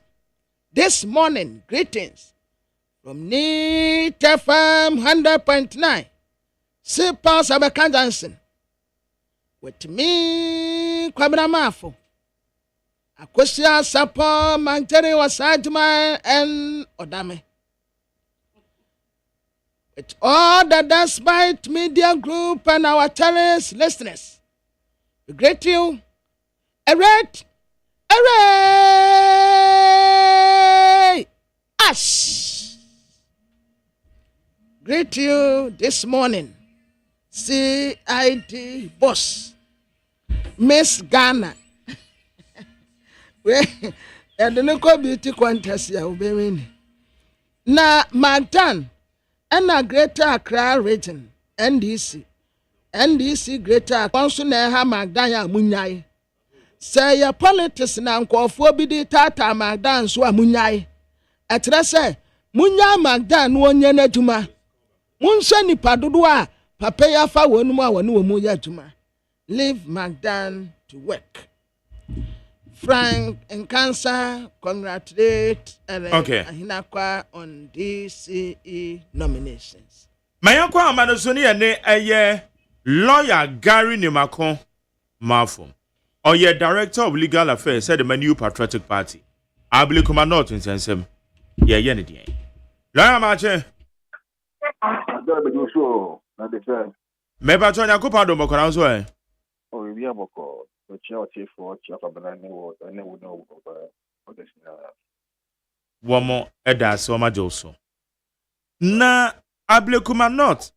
Say MPP. Monsumu position and saying Ebra IGP. Actually, use his own for roadmap and ran on Montimiwe a Wabatui. Yo, I just interview me. Economic aside. Yeah, you're very mad, Jibril. Or your Deputy Director of Elections, NDC. Oh, okay. I'm sure one day enough. Now, mostly you're just being emotional. You're just being emotional. He wasn't talking law. I think we should situate the conversation as to whether or not document now, you say yes, copy no.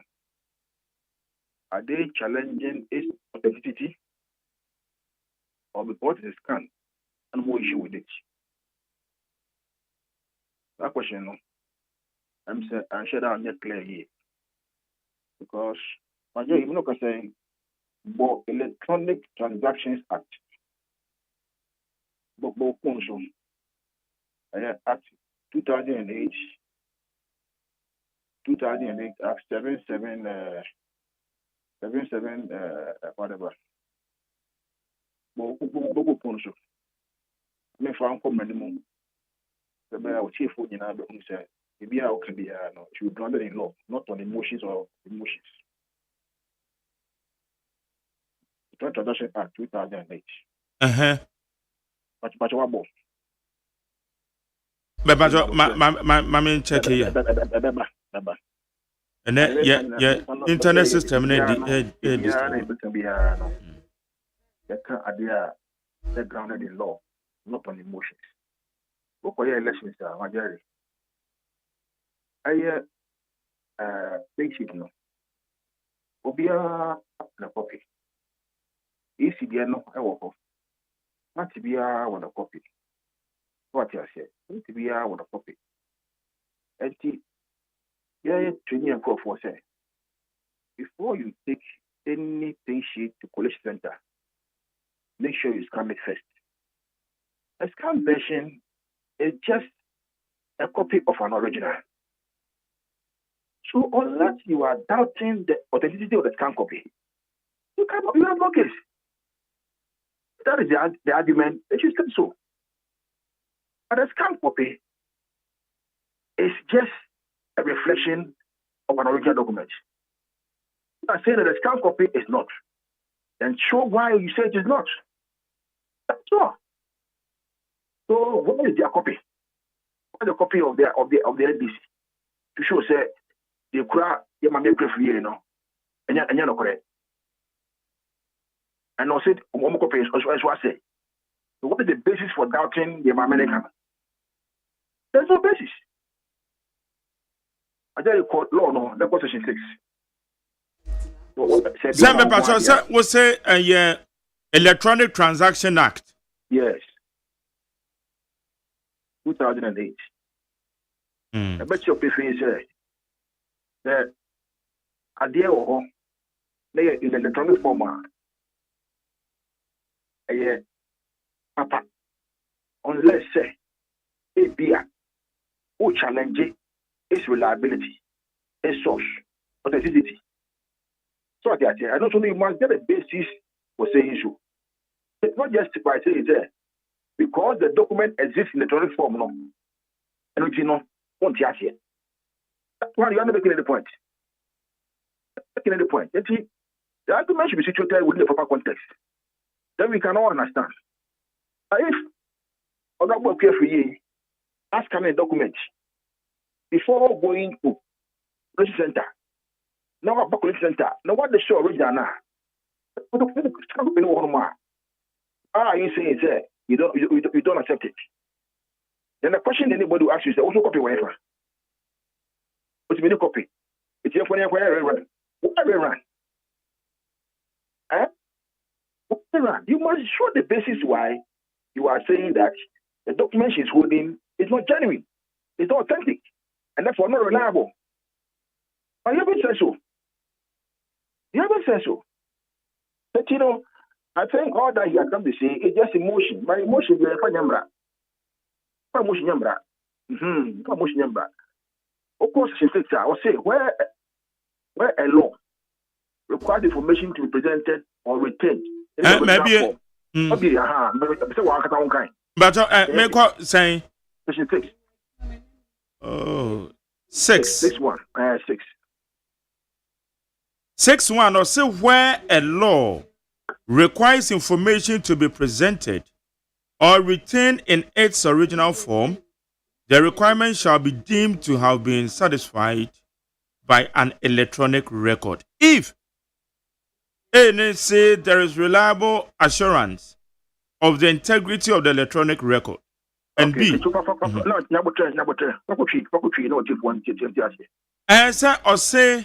say basa insem fuwa bi hu hia e mrani mu a nkrata asem mu no etimi edifa eye abefu kwan so se utimi hu se document no information no authentic utimi validated dia yejitu man yeye good be so say and B ni say the electronic record is capable of being displayed to the person to whom it is to be presented. It nipa it say ohun sa nsem no it say yetum de say nkrata asem no ye de kire no e wa befo kwan so. And two ne say the criteria to assess integrity shall be whether the information has remained complete and unaltered, and the information shall be assessed taking into consideration the relevant circumstances for which the information was generated to determine the standard of reliability. It just say, I know, you better say some information, no. Then krata ne wo a year, abe for coins one, I say, wo, your friend is saying, a year soft copy, said, you better no. It is say, yet to move say, a year authentic. That's how that here. And some in a hunya woman, the ayajuma. You say, no, all argument, and they say, Krata na ekura onobo ekura free no. I say scanned. So if you just say it is scanned, you have not made any point legally. But what would say EC any a statement of post, no. Now, they are relying on MPP statement of post. And I'm say MPP they are so much dia enye ye. We won't bet my home, baby. And you way. And one of them they say me be son or say and they are say.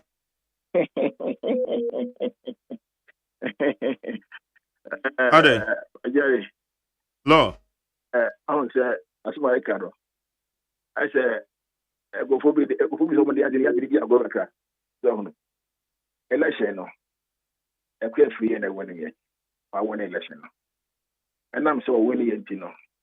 And now, almost better, the almost crano. On the back to confirm the results, which results are the same results as contained on the free results. Election on the winning it. That is from my assessment of what is going on. That is the way I see it. Because you are winning here. I don't know the crowd. What's the other say? And don't forget, Omoko issue. Tama school no ebo she a friend say school no money BV machine no manoma nyina so kaya if you think say maybe the woman does not have any copy of the original. So they say so we say kata de come ameno any papa raise legal basis why in your view it cannot be accepted. From my understanding of the law, let's say you are challenging the reliability, the authenticity of the scan copy. That document is admissible.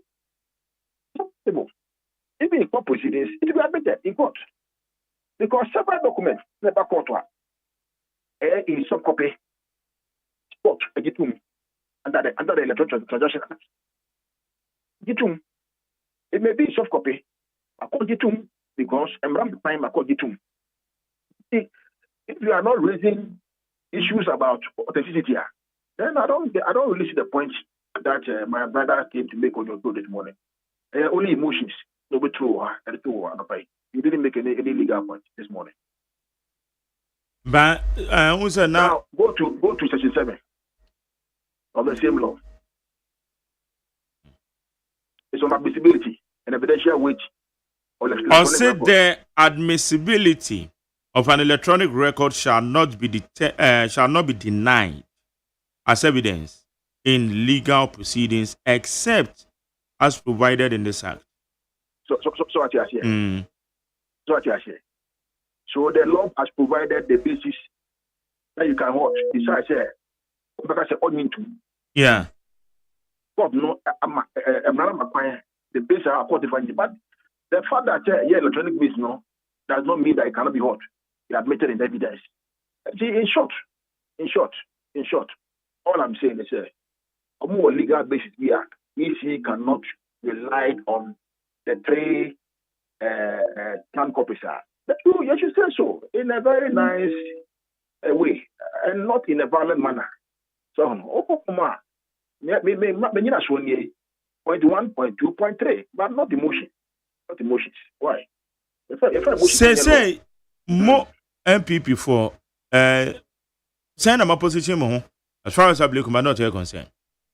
IGP are directing EC so far roadmap emra.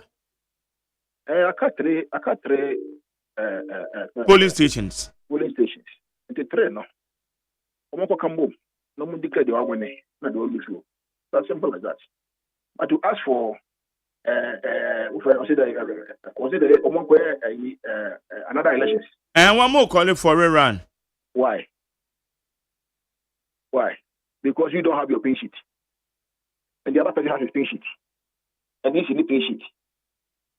So, officer, should be saying, yeah, easy crime, I make clear for you, crime. And Brapasso, and Brane allow. If you raise the legal basis, that's the point I'm making. But no, my a queer free year, dear, and a yeast, no, Beshe, and now say yeast in a casano war, Nadia. The point I'm making is, open elections are easy. I want a copy. And now, It's copy no. And now be a carbon copies.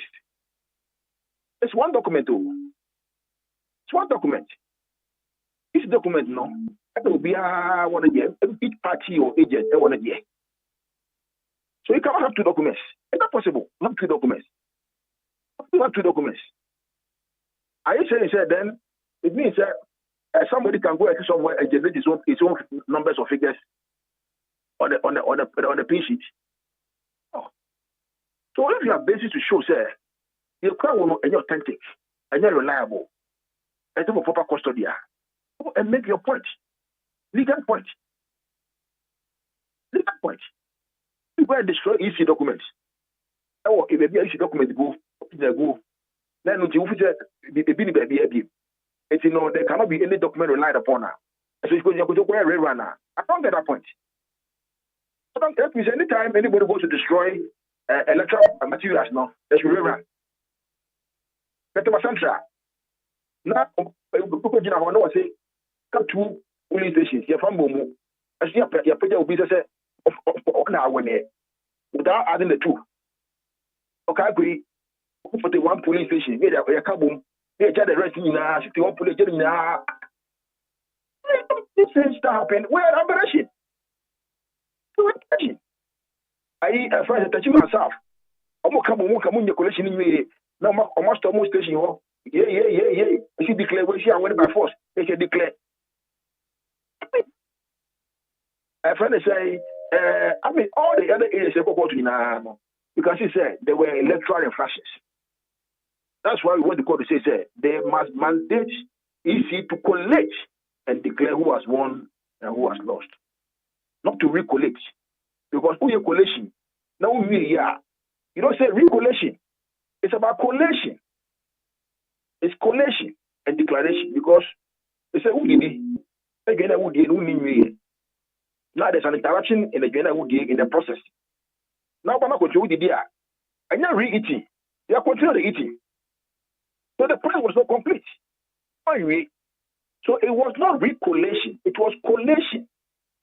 Go and complete the collation processes and declare who has won and who has lost. It couldn't be recollation. Collation will only emerge when there is a proper collation and declaration. Proper collation according to law. So we are now here. How do you say recollation? So people sometimes either they don't understand the law, or they misinterpret the law, or they put the wrong interpretation of the law. But if you are collating and you are not complete the collation now, you can't say recollation. It is collation. Collation. When you collate, you declare who has won and who has lost. Look that. And see, Nigeria, I can't answer. They should go and add a tray and declare who has won and who has lost. If the other lady has won, the NDC has won, they should declare that she has won. The referee has won, they should declare that she has won. Okay. Let's put this matter to rest, so for all. Because election, December 7th, court. It's been too much. It's too much. The litigation must come to an end at the point in time. It must come to another point in time. Litigation must at the point in time come to an end. What I said, too much court, then you think that. Okay. Enti say moso my chese amobeshi IGP ana. Oh, no dey Juma, director of election Juma, Mewura Ibadumakom. Juma court, we court we are Juma. And the director of elections and research Ibadumakom on we na shana say, only general secretary. They are the ones working on all these things. Okay. Yate. Enti yede anybody ache ni yache. Kwan ya yi sinin so be fa so provided the roadmap. The public not. I think EC is taking long overdue in this particular matter. Because but once I dey court no can say to say police ebo yi si ho ban. Na de aka mo no koye free home. And they were to provide armed security. Armed security. That was a relief too.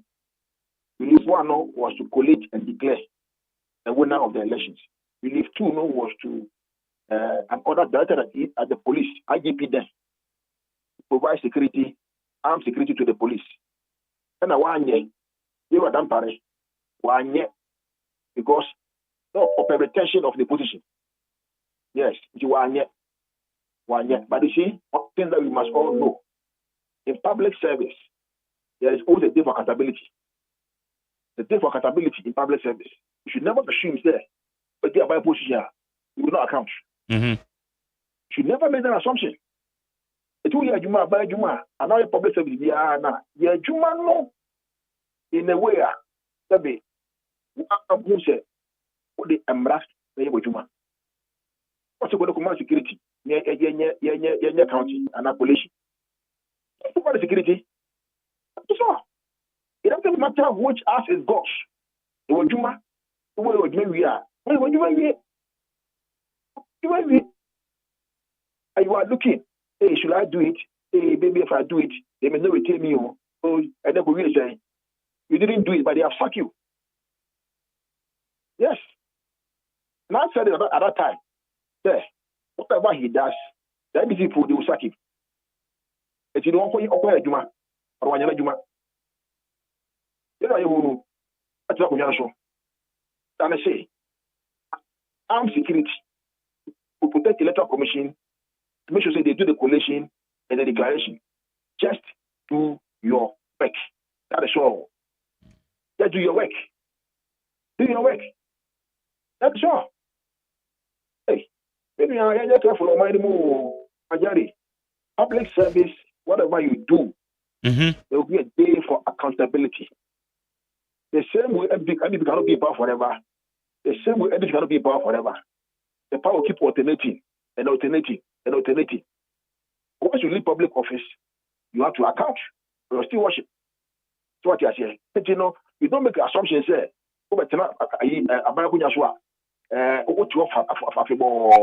and you cannot account. No, a day for record will come, and you go to account. See, please just go and do your work. Optimal security, armed security, just provide it. We are the one we be no. This is for day. It declares we now 1 year when they lose show, and let's put the matter to rest. That is all. That is all. Don't look at anybody's face. Say, maybe without appointing you, no. Just go and do your work.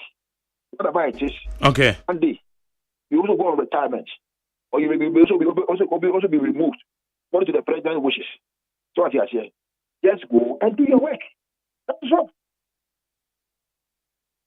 All right, Laura, you done say. Yeah, and that's it. Ciao. At your for also. Lawyer Gary Nimakon, Director of Legal Affairs, the New Patriotic Party. Etiable Kuma not. As he is in Guana Juma. 3 polling stations aka. One more collation na you will win. And it will lose. Etiable Kuma for. Also, and I'm a saying. Yeah, wow.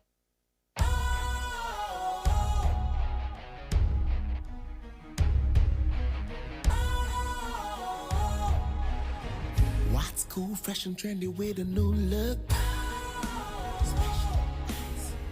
Makes you feel real good, that refreshing vibe. Satisfies you right just the way you like. Do you know?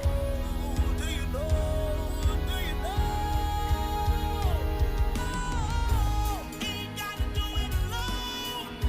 Specialized makes you flow. Anytime, anywhere. Specialized feel different. Always think specialized. Special ice, natural mineral water. Feel different. Think special. This advertisement has been vetted and approved by the FDA. Hey, catch it. Listen in here. And you ma beto to dia me baba no hwade no. Hwem so betumi a. Hey, asew. Hey, now beka. Ya John to ma me ensa duku portmanteau. This way chocolate drink. Na kan wo hwe afibian so beri ni waware ne a. This way chocolate drink. Na kan sia. Oh, asew. We dan kan no tumu ho. Me be mo anu ansu hye kura dia ka ho. Wo hwade a wapi ho. O ka se batete e da fom ho. This way chocolate drink. drink. Catch up a pair, Baba Warrior. I saw. Ye fear said this way chocolate drink, yes, or Yano Pan, Yanum. Ye bishop free Jimum snack. Ye Yaho, who I don't yet serve woman. Ye did really a pebble bog we had Yasua. This way chocolate drink in Yanum. And at this one, what's Yanua? Has such a woman, cocoa woman, pricky woman, Bibia woman. I don't hear any social. This way chocolate drink. You hear any social. FDA, I just said, you didn't crack to more jet to say a ye.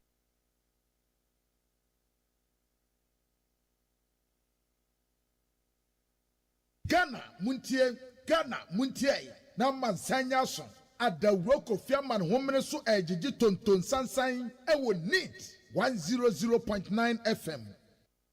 Ghana Muntie Ghana Muntie Ghana Muntie Ghana Muntie Ghana Muntie na Mansanya so adawroko fiaman homene so ejiji tonton sansan ewo neat 100.9 FM. Ghana Muntie Sunya we neat 100.9 enche abidafo no beba na ye the discussions na ije so ye betwa Blekuma North na ye bisa se so far Blekuma North elections no ye be any day said they are no make come making kind messages no kakra Oma ede abba.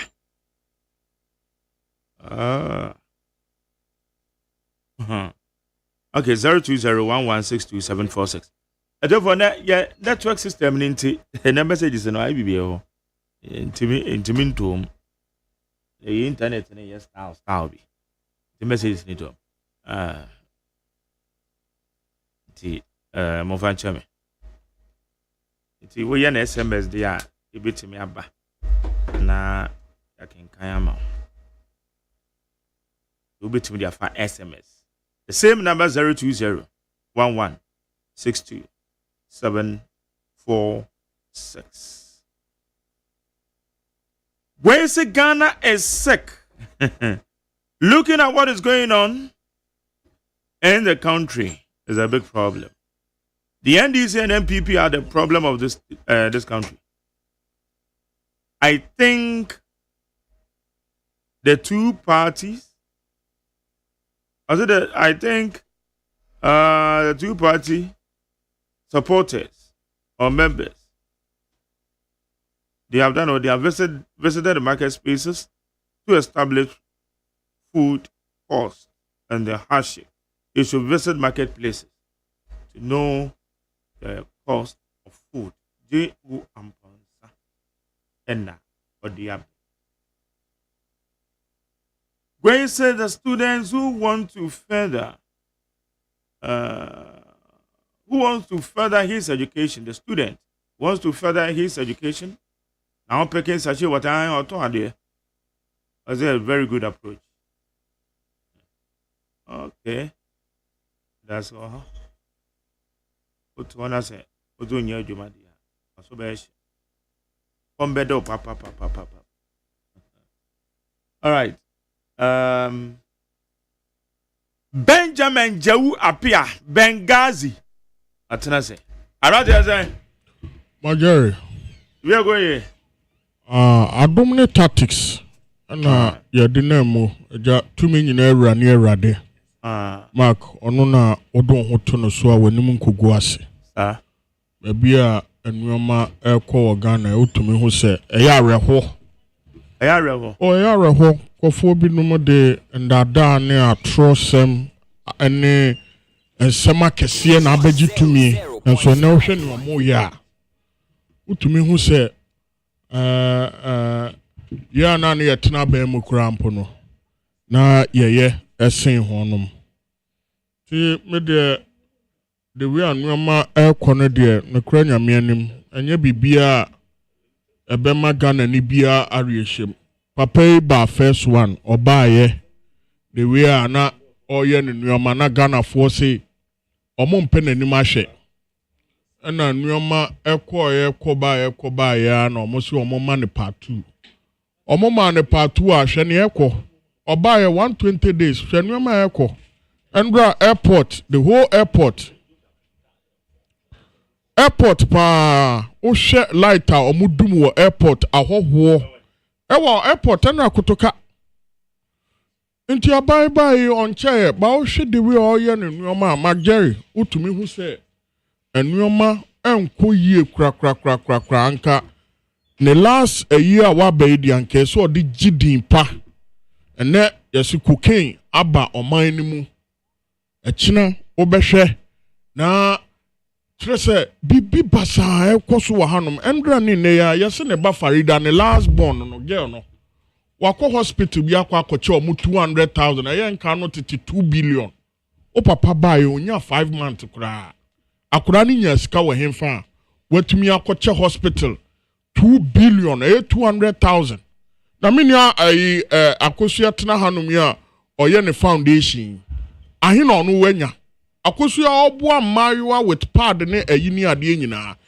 Dromahama ba last week akwa akoche hospital ba ku 2 billion 200,000 intini enkofo bi se wo kroma hanu ne se papa e ba ye nche wo akra kitikiti ukonya 200,000 ni fi himfa watumi di akwa akoche hospital no MJ enoma ekoso no enoma ekoso no tie me minua no akoso ya wa hanu mi ne foundation a oye ne pada odi chichema mma ne ade nyina bisa ne se obi ama ne sa ska ne pe ya ana ne papa wo eye president ni nti ana nti yebesre ene omose akwa akoye samijemfi minim se yebeba honom enso ko press chapel me ka kire wo afidi kase so NDC buy so omunya 4 months meboa enso CEO sakase miensa omoko press chapel enra ni ne ya omasoriba report se sa CEOs ni bi omoye NDC abamu CEOs ene ya no omoba na se omakoto brand new car se dia mo omoyere omunya sika no we omunya sika no we nti omampani ne de code of conduct no de abane ne nkofo na anka so omabuso omampani na anka sakura buso because cars no je ye no anka so je oba first one okoje car from Burkinabe Ghana for to omanu si wo ho ani efi se wa bank wasesa ene na ekina ya Andre ya wakwa akoje cars mienu Japan unim se majori Japan untumi nche president ade wo obeche president ade bia no obekwa akodem 10 years oso we declare ama Ghana fo nyina hu anso president o first one a wo ba ya ye bo wachi ni efisa nka wasua fim anra ni ne ya wo ba wakoje cars minu oso de ache oman no ana wo declare de ache oman no ni ebinumo kakra ne se neska ka ho enso no de wa mboso ene de ya nte nti enu na me kire se Japan ne China no untumi ncho mampani ade wo be ye wadwene se obecho mampani ade no obekwa akodaje mu 10 years obi a watena Japan bi abeka kire wo nti Japan president onji gift in fi obi a wo that should be the best practices oh nti the way a oman no ekono ene nsema ye nuanom omo kan ye ede go president Akufo-Addo ne Dr. Mahmoud Bawumia ho aban no anko mo ba ya nkesa anko mo ehwe na anko mo ye omo nuoma ye enso ye hu ne sa majeri ene bibia agipansa mu okurom hanu ohu okoka omo se meyenka okoken wanka ne ye no bia na beba befa osisi a ba me de Nyankopon na metwere no wonu mo makoda prison nyina ye nkofo omo pie bia wonu mo mada prison apie bia ye nkofo a omo abeye titiri okurom ha nti se ye beka no kure na so mo ne ye beka akoto bia na nko ade a ene ye beka no kure no because me bengazi de obi anim se okurom ha no mi nsuro bia nso okurom nyame pe na metwere no na nyame a me som no no utimi de me kwatu fiase because of the kura makanti nyame na ankasa de me bepie wo ensema mo kaye ensema kese mo kaye e wo Ghana hanu ma mo di beji tumi no afi e baaye hwene mo ye nsuo esei wo krom ha mo soma yenka ene wonu mo bo ye nsuo hu ban majeri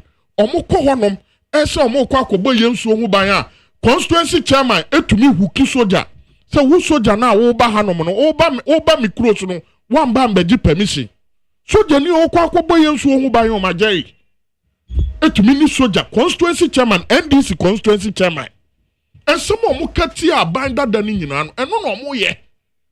It would to me who say yan shani ya. Researcher abanetre say Harvard abe research ewa Africa hanum. Na omu chusu West Africa, Ghana no omu ye, omu so omu frankofo 10. Enkofo 10 omu fa omu no, emu na so omu ni politician mu je die bia. Nipa ba ko pe no kan say I omu je politicians di. Na wa frankofo 10, wa sampo nkofo 10. Na nipa ba ko epe no so oji politicians dia. Na kire say we have failed. 9 Eso wonu ni politician mu je die bia. A politicians ana amanyosem ana amanyofo no mu de no omu mfa no kura nya adwuma omu de katasese no proye ena ya nti adwuma nkasa mageri ye wo kuruma hanom no ye ni dimpa bia e wo kuruma hanom because obia fi say obi oye politician bia edim tro obi oye politician bia enka no kure wohu ensema ekobai sami jamfi asema e abai mageri anka me de kamenko anka me mfama no ntum but sami jamfi akwa you obi say abra no wo opposition no the way anana no den a company for bi asem e wo kroma hanom no oye young man nkofo penasem nkofo boni dimpa but o she ne o kan ye wo opposition na ni endra ne esi ya onu ankasa sami jamfi akwa ye scapegoat e dia mo onu ankasa ne nsema oketi abamu mpanimfo na kire se sisi an obia akyekyere ne nsa obia nsa egu nachi obia kabi manu a enye yie nkofo miensa bi wo honom wo kurom hanom ano mo wa NDC abamu o ka omasem a ana asem to omo a o ka omo a o ka omasem de mo enye yie o kabi mo enye yie one ayo kuje tabla kwa nsema o kan ye edi group president Akufo-Addo ne na ban ho fi nti ono de asem to na Ghana ni bia ne hono mo betumi akabia ama no Sam George enso ye obi a sebe nsema kese o kan ye se asem bi to na okona okoka bi ma no a enye yie eni Sami Jamfi de na abada body o she president the code of conduct or the ama ho no ma Jerry anka anka Sami Jamfi or you very very very careful especially and nyoma waka edi etia aban no car no dem no Range Rover mo dem no almost the whole Ghana ono pene wo bi wo hanom sisi ame no kasai. Well, that's not correct. Oh Majari won't here. Year 2024. Year 2024. Wo Majari wo talk cars me boa. Say na me say enyo no pe. Enyo no pe but me almost near nkofo kan say Ghana hanom no uyi top Kasa e wa hanom sisi a wiase afa na nya Range Rover 2024 no. Yeah. Ne bo na edin. Ne bo de edin. A kire se ne 4-month salary no kura ne entumi nto. Ne bo de edin. Ne bo na edin. What I am the passer worker because you deal in cars. What on cars? Enti sisi a na sema aba ne se car kura na otine mu a otumi ko che dollar no. Any the way a agrada etumi gi sika na e wo ne nsem no nkofo fee se sika ne bebre wo honom because Mark me ametina hanomi se mikita 100 series na me ma 50 Ghana na oji 50 ne ka ho a na kire se sika bebre e wo honom ntini e wagi afimi nsem no enka me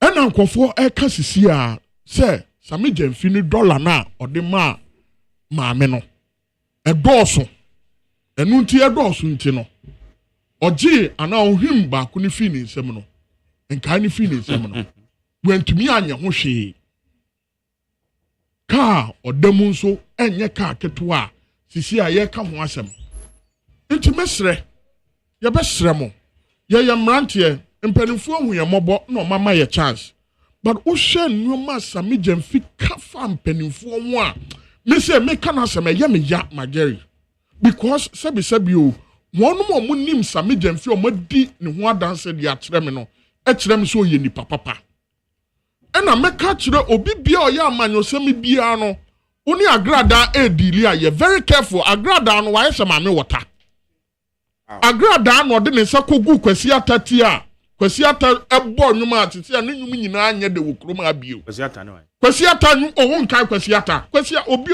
o munim kwasi ata artist a obo nwumi kwasi ata I mean him no. Oh, sisi akwa abochire ono de agrada ha ya mu studio ha no de ne se gu ne ti so.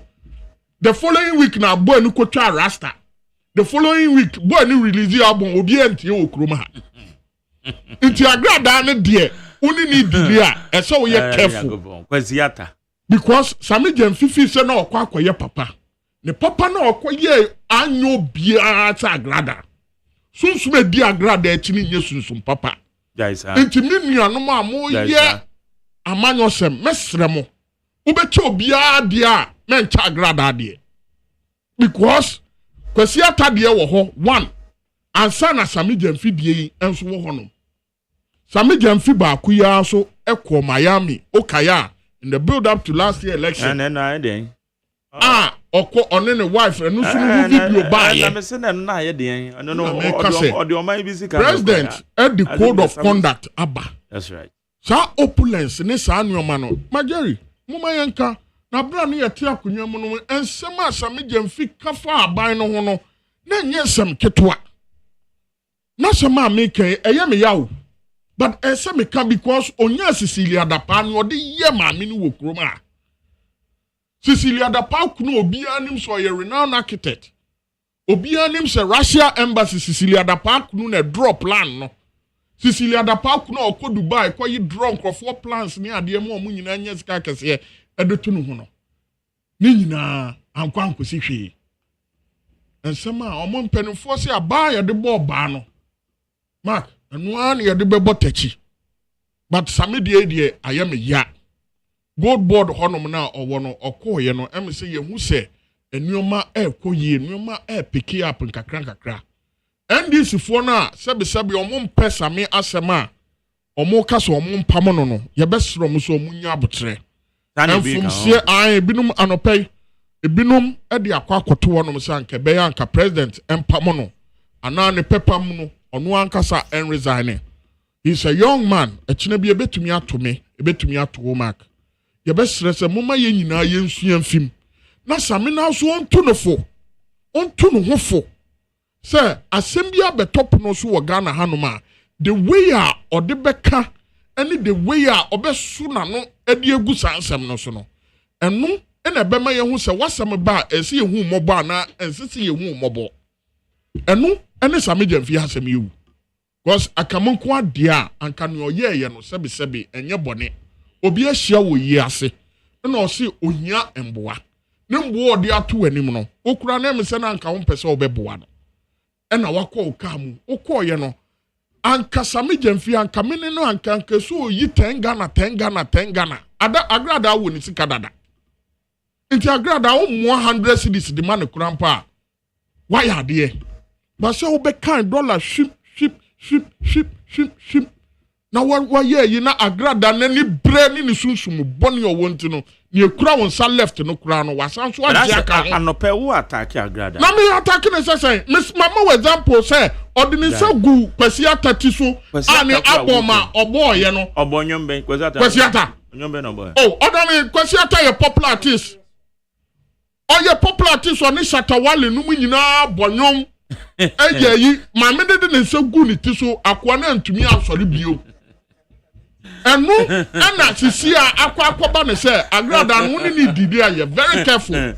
Agrada no owo marine spirit. Jaisa. No ma Jerry. Me say me attack ne sam. Na me kan say obi bi oni ni bedi nsaso obi anu na akọwie bone. Obi oni ni bedi nsaso obi anu na akọwie bone. Enti mesre Sami Jemfi na die abai die eye me ya me onye mabusuani ne ka me ka ni nyina ne se wanye ne ye nsama oka ye edugu abandada no ho fi no ankesa nko ye very careful sisi anso no akwakoye te se wakwakoye scapegoat nti NDC fo mpanimfo ma yo magene se ne ombe ye bi ombe ye si ba Ghana hanom hwinu honum a obe ya ubetumi aye si ena me ka kire wo se wo Perez Chapel no Ablekuma not enkofo comment yo no na I make comment wo ho enkofo e ka se CEOs miensa bi wo aban mu a wonum akoto cars miensa edi amo wife answer na ombe ba aban mu na omo wife kura ntwi cars ni bi omo buy 120 days kura mu aye e ma sorry ba no nsori ma omo wo Perez Chapel Edi aye topic wo hono say eh mobile ye nche na makoto cars di ama mu yiri no mu. Nti NDC for no mo ye no Ghana for show mo sisia the we are Ghana your political discussion any discourse na kwa you know a different social media ama bibia da ne wo kuruma hanom. Nti wo ya ye very very very careful. Mesre we di entwa ne ye ba we di me ka bi ama no say mpanimfo NDC for na binum so ankomo mpam samejemfo mate se chief of staff afre asemna no pay mesre so mu behu ne mobo na unsua emfi ne asie nim na ye nyina so yemfa nya afotuo ekine bi ebetumi aye me mageri ageri ablekuma sensem ne de ne kwanya me anim mesre se babia ese ye de ye to no yemfa nto hodo ablekuma eye yenu akua free a oye MPP ni no ena obia nim se wakwa den wakwa wini election na sebi NDC maba benya tumi a mom pese akua free beba betena akonya no so a mo de monka na munhu moma yehu na se mmekwa akoshe electoral commission nachi na mo de ehunehuna any collation any den ebe ye you know clearly MPP ni na di aba no do me nanka ye dia NDC gi ye dia momo ye mfa nko ba bia e won so na anomalies bi wo hono meboa mark do me na anomalies yeah do me kwabina yeah but yes we gave it to them into your best and yes sir you gave it to them Ablekuma North so they need representation or parliament. We show mu rules ni ade bi ni o ma bi ese o munya e wo amomole e ko honum ni nyina na ese mono mo hwe no mo yede mo woman na wini a MPP woman candidate na wini a mo fama no that's all I can say. Okay. Medan say need 100.9 nana ya wasanita no wa nana ya ma cheze Major so nyame hira me. Okay. Yeah, me say. And a Dr. Frederick Intiamwa, a member of the NDC communication team. Doc. Mache. Me no Major so. And then any day they come know you. Yes. That's okay. Now Ablekuma no there at the hall any other matters. Ekoso. Some medium video, and is it a lesson to public officials? It is. Madam, I'm not going to share production team. I'm share my colleagues. I have 4 near to you for your chairman. Mark, I will say a few things. Now, I'm going to take on so next year. And can you best say 9 bin and come throughout the whole day? Kokani Momu. Number 1. Akwankwa here ni be number 2. You know Srekwa be number 3. Ena ba kumbi ya na me pepper so ya na me yure ya fi chorus no. What they mekai. But the issue under consideration is that wouldn't me papa the way I met you. Ordinarily and under normal circumstances, certain behaviors I will not condone and connive. But it is also instructive to note, say, Sami Jemfi tried to offer a gesture, a kind one for that matter. But unfortunately, he did it to the wrong person at the wrong environment. Yes. He did it to the wrong person and at the right and at the wrong environment. Agrada nyo bia politician ni bia o wo mem ha say wo tena won sa wonim sa wo che na de. I'm telling you. Mark, did you scrutinize the video very very well? Well, and the other man na me hwe. I dey na woman. Me ma dream no. Yeah. Watching the video, don't say on more than the bloggers na namo. Yes. Or bekone ne blogger no. Nti na blogger na ni kunu na sini kwan. Another person so sini kwan. Nti we can say that mame kwan kuro ma the other side. Agrada shed that beconeno to come and film. You see, say, Ura Samija and Fendi Agrada could try and carry him or two. A crown of man is a car. And Kagrada Beba Bontin, the camera baby seen as work video the Abatua Bontin says Samija and Fiacheneska. This is the kind of person we all know. But you see, me tuneful. Share me one down for 4 bears, make us a 2, I will MPP. Make us a bond near very good. There's no single day many omumu bia a share with UTV, not omu mami fuel scada. No single day. I don't know that of a beer. Well, I don't want to say certain things, but these two people. One of them is Owura Kukufu. The other person is Chairman Kojo Agyeman. Right? I am mentioning their name because Omo gestures, no, it is not to your senator no alone. They are naturally good people. And I want to believe, say, such type of person, any be a yes, Mark, but maybe say one single question, any obia will team me. In our political terrain, when pa na yenyina a diano both MPP and NDC, especially the youth, any ma say obia penasem. Yembisi answer a question. Both MPP and NDC. One partner say 2 parties who yi nipa ba kona e da obia no say nipa we die obia penasem. Can you guess and tell me? Exactly. Samia Uku is loved by both MPP and NDC, especially the youth. Adentra. Send home of Intrana. And I'm the papayo. And then the soft hand. And they say, Onya Bia, Oma Obibi. That is the hallmark of Samia Uku. Samia Uku started then just how. Samia Uku was crucified as if to say, Onamana woman from Wachichiato na Kongo, no Penkrofo. But coming forward up to this time, there's no single person, both MPP and NDC, on Samia Uku asem. I can assure you, say Samia Uku nye assembly is serious by now. And Crofobia to charge him. Right? And Crofobia charge him, not just MPP phone, but within the NDC, Crofobia to charge him. What Samija Mfin did, no? He was not caught on tape giving bribe. He was not caught on tape extorting money from anybody. He was not caught on tape pickpocketing. And now say he was not caught on tape say a beer or extorting money if he will be home. Right?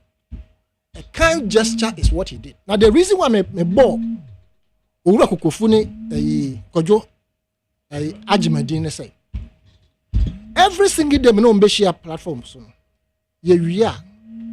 in fact Kojo Agyeman kropo there sometimes obe share envelope no dada makeup room ho no dey share me say ya wo fi woni right obi anya me say these two people pay na wonim eda one farm mama wo makeup room see a pump program no you see from say security follow be mo muska say 150 no dey be year amoma or they make what try no watum say me wo tie ni ye na fa tu koto dwem any politician ni bia Vicky Mahama ne driver allegedly and a record no why because not tika the movie ko judge madam me kwa try no kan driver say onsi na driver na si nti say one city no de ba ma me a wo driver wo ni mo hwe you can only assume so ma misika nkomo ye bedi ni ka mu wo driver wo nte ho hwe right Owura Kokofu see ye share with UTV platform so na say bia he's in a hurry desk na say wo yi a wa momo ano na odi afa ha ya oje on kasempo eto da bia na akoye 1000 to mo so wo fa no na bia nko ma me 1000 na abro so na bu aka na sim ebi so ha na akoye 800 so wo fa no na nko ma bia so o ma me 1000 sometimes no I'm saying it on air na obi anti be say politicians or moye politicians papa many of a Kokofu pump program da ama na chem $200 okay but obi a oye foot soldier wo MPP mu ebi a onya asase kanin fee of a Kokofu yeah and you say anke beto camera so and not ohun say of a Kokofu chem $200 ne bu befu so for me I agree with them It's normal, right? But you cannot please everybody across the board. Oh, now, Orokokofu, that one farmer will counter and ask, yes, yeah. O ma mene ne fa akire ho se wonu mo dan no nuances no yeah kosi car park na wo akire ho no de matra ne car mu ono no drive no de matra ne car mu de odi be chem bia no de ache me into orasa me and the rest of the politicians learn this who che obi ade especially when you have gone for a program ma will drive and see ma will aid AC ma will bodyguard on see because omo an omo de obeko imagine say eda uma saasika na de ma agrada no o driver no aid o se bodyguard whoever was there no are not care no ebi asada no and I said the whole week no won chair ne saasika ne bi you think someone fa nkwa bonten what we ko even though enya se bia opel boni o but okofie na ebi o na da home and na dia samedi aye me na nam sa the whole week once the kura o ma me and I said me na nam sa the whole week $200 spend on dia ma me na nso ene you see when you part or your human so he has feelings into ba ko cancer asem wa bonten na e kon kakra na amanfo ete you understand otherwise what wrong has Sami Gyamfi done? Has it come to the notice of the public say wakowie obisika? You see the problem here is that the president today and the government today is running a lean government. The obi ati abonten wire word omo to say ya koko ball na ya see 22 players 11 to bench masa ma wona mumbu na memra enti mpai ya mete bench me boss masa ade ya boy majori twa odame na ade ye mempe na because my train bench it is normal. Gospel musicians you won for moto gospel omo ankasa omo ho no omo to omo ho dro woti konso ya chi ye wode wo ye na hi every institution obi hu ye obi ahi aso hu a ono obesere you understand enti the Sami Gyamfi ye no amanfo e call for his head no sabi won ko wi obi sika wo I can assure you say nkrofo mo ko Sami Gyamfi ho ko gisika no enye NDC fo nko a on a particular Wednesday me unu say mark me kamis masem me kan ko gen intela minya no na wa wunim emuda ho pa and I'm I'm telling you, on a particular Wednesday, Mohasana will be friend me. Serial caller. I say, no offer. I say yes. I say, microphone you no bony panny, but me funny didn't do that. NPP a young lawyer, a very young lawyer, all Babe worry. Okone so quiet. You understand? Or the batu na nimsa or Babe worry no hiamwa. Me a meye. Me se me will be a mebuano. Samia ukumwa only NPP for. And I want to believe say there are NPP in Crawford Sami Gyamfi na nkasa kromo abuano. Into what is the hula baloo about this thing? When it has not come out, say he has his office has embezzled a certain money, and now say BBI in the office, and now accountability in Sembi Efano. But wrong. Nehu ayam Crawford him. Into we are Benghazi working in a who no kika. And I am a yak na say or bois. You know what you say where you put or bois in some more Kenya or who had a crack. No, I cook indeed you are probating. But time I work as a Namika most mobile buano or can quesiatano. Not me my Google my quesiataco. I couldn't try rasta be and yagro or petro nature say first now near rasta. I grad I didn't say good to spend up where rasta. I grad I video about trouble and can say. Oh no. Well, whom politician be on your the bed Joe, no bed dollars. Ni video na about Bonteno. I saw watch them more. I hear video be a church. Was say or budget dollars who your minister whatever or budget dollars. Such a person into so one where the NBC or Buanu Kedi Akota Bontin. Mr. Sami Gyamfi sabi. First time I did who no say on only to say Nigeria out here. Any a die a year Bank of Ghana demonstration and the who say na Ujina Castle. That is all. Second time I did who no not your real program of her.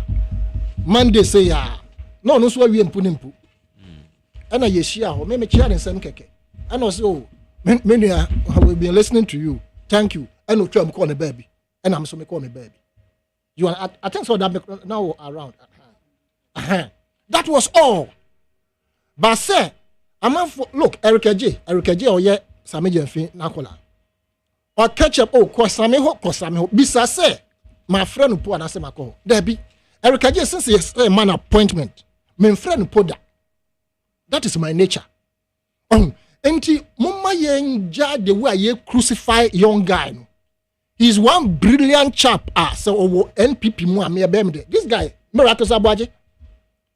I see him as one of the brilliant chaps in the NPP. Only if we turn the line here. There's one question, Botry. He's also an NDC communicator. I like him. He doesn't. NPP. Yes, I like him very much. He's also one brilliant chap. So also born a brilliant or turn the line in a very a certain manner. Now one a partisan. So my partisan do too much. You may never go far in politics. Be fair. You see, so the crucifixion of Ora Samijefino, NPP for Binankasa also they don't like it. And politicians don't chase Kada because Kamra Anton is Untiana. And the mark for me, his issue is neither here nor there. Okay. Even though the president has put up a code of conduct, this particular aspect does not connote that code of conduct. And Omo call it the head off. No, if I were the president, I would just listen and keep my cool. Say your best friend here no be kasa omo no nkasa say see ano wo a wodi akire na wunya bibiem because onko jira bonten enkoche biem but so be koso aye sa adoye ne dia and I'm telling him say be biara oye sa adoye ne say eye ne ka mu oma obi ansifika ne mu na one sa nipa ne pe entra ka ne mu no mfama no e be boa a obi a ehu mark me dia wie no na me ka say ablekuma dia me dia the IGP has asked the EC to bring their roadmap for protection and the recollation, as they call it, or whatever it is. We should just abide by that. Say a shell say a Blukmanov, no, a idea. In Sosasono, you are busy bassa, young to abandon for in the sense says to deny some people's representation for 4 months on to 5 months, no, it's not lawful. Ebini yade ye sa fonte ye nyina ni abre aya no ka ho bintin ye say jeman sa ne nkrofo omonko. You understand? Enti IGP has asked for the roadmap. I want to believe say they will meet him and give him the necessary roadmap.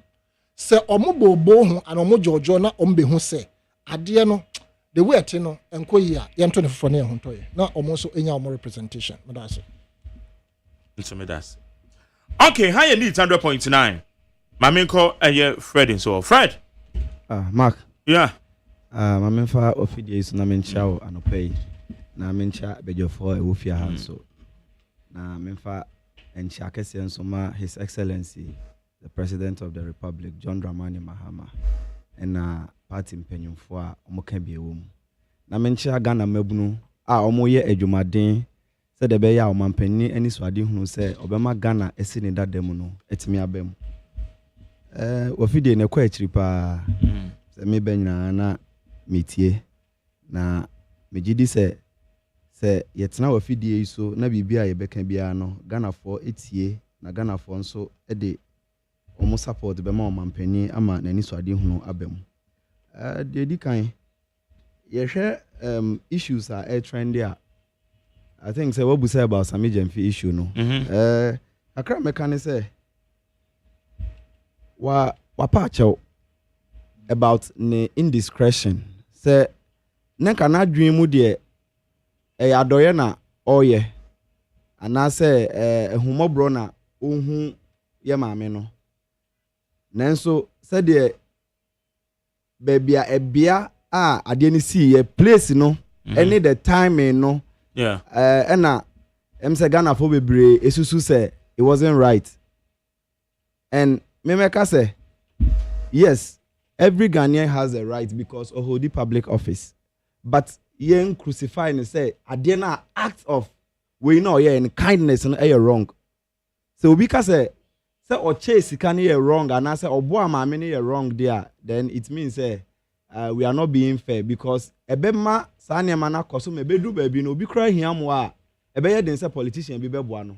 because ene obi boa obi asemba ho e ma ye kire se emwa enye dia ene ochina se wonso hia moa se ye yare o se ye se ekom di wo ene be ye dia ma obi se ono so betene ne nsa aboa o but ye kasa dia na ye kasa etu ye bra pani ni fo na se ye nuane fo se ebia ebia no ne se de timing no was the wrong thing and was show clearly say or a very matured young man eba ye no wan ka say obro say ye criticizing it constructively the moment I who say enipa bebre friend no kire ne say onua de wo ye no eye ne kwan so na ebre ne ebia wo ye no ebia enkeni senka wutu sa na mo no sa time no oba abonten oba pa achew we eye ensani anase we example de to ho ama abamu enipa bebre anase abamu panyimfo se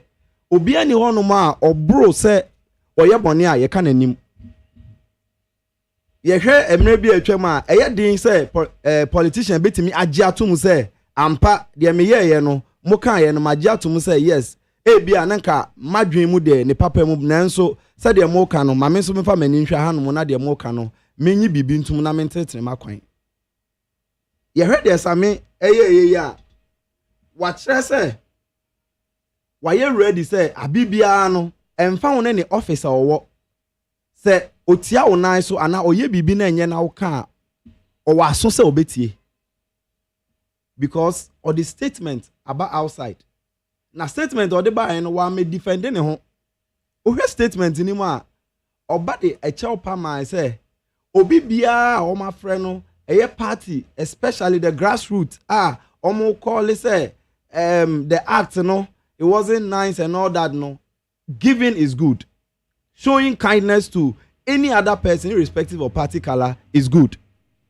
because ye hear bible mu kra na o say onipa ayeye de ebokwan ma no if you show kindness to people it pave ways for you and said na me bra pani ka no enye ono nkwa ne the first onipa awaye ayede ye papa kwa me despite onye politician nanso ye hwe nipa oboa wo mu e wo man yi mu ene nkofo a waso wo mu inside o mabedru ba bia bia enka okodon ne party bia enka sa me ye crucify ne said ye crucify ye bra same jamfi nanso eniema oye man nkofo no aboa bebre sanso na same even though no ye politician but owo akwanya say ono so timi bo afoforo owo akwanya say so obi hu kire no na say osu frɛ na so timi bo ano but say dey yedi kan aka no a lesson e dey ma enipa bebre because sometimes no obey the right thing but e be a place no anytime no can be wrong e ho kakra no e na meka say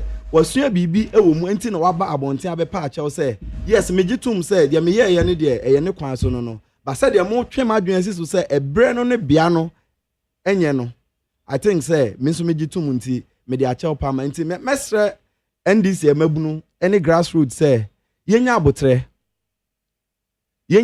because ochina na eyewo wokọ nanim sa ohia moa nti ene ya waye papa ya ye say omampani enyi no onyi no ekwan be so nti na onyi no se oba ye no ne office no sebi yesi ordinance abosika bi mu oba ye no ne code of conduct ye de man no ye tro wo mu se mane nche obi ade in any case make me aka on my personal way and I say in my own opinion say the kind gesture na oye no it wasn't wrong and you will be bromo ka say nipa na or this kind man no so no is not the right person.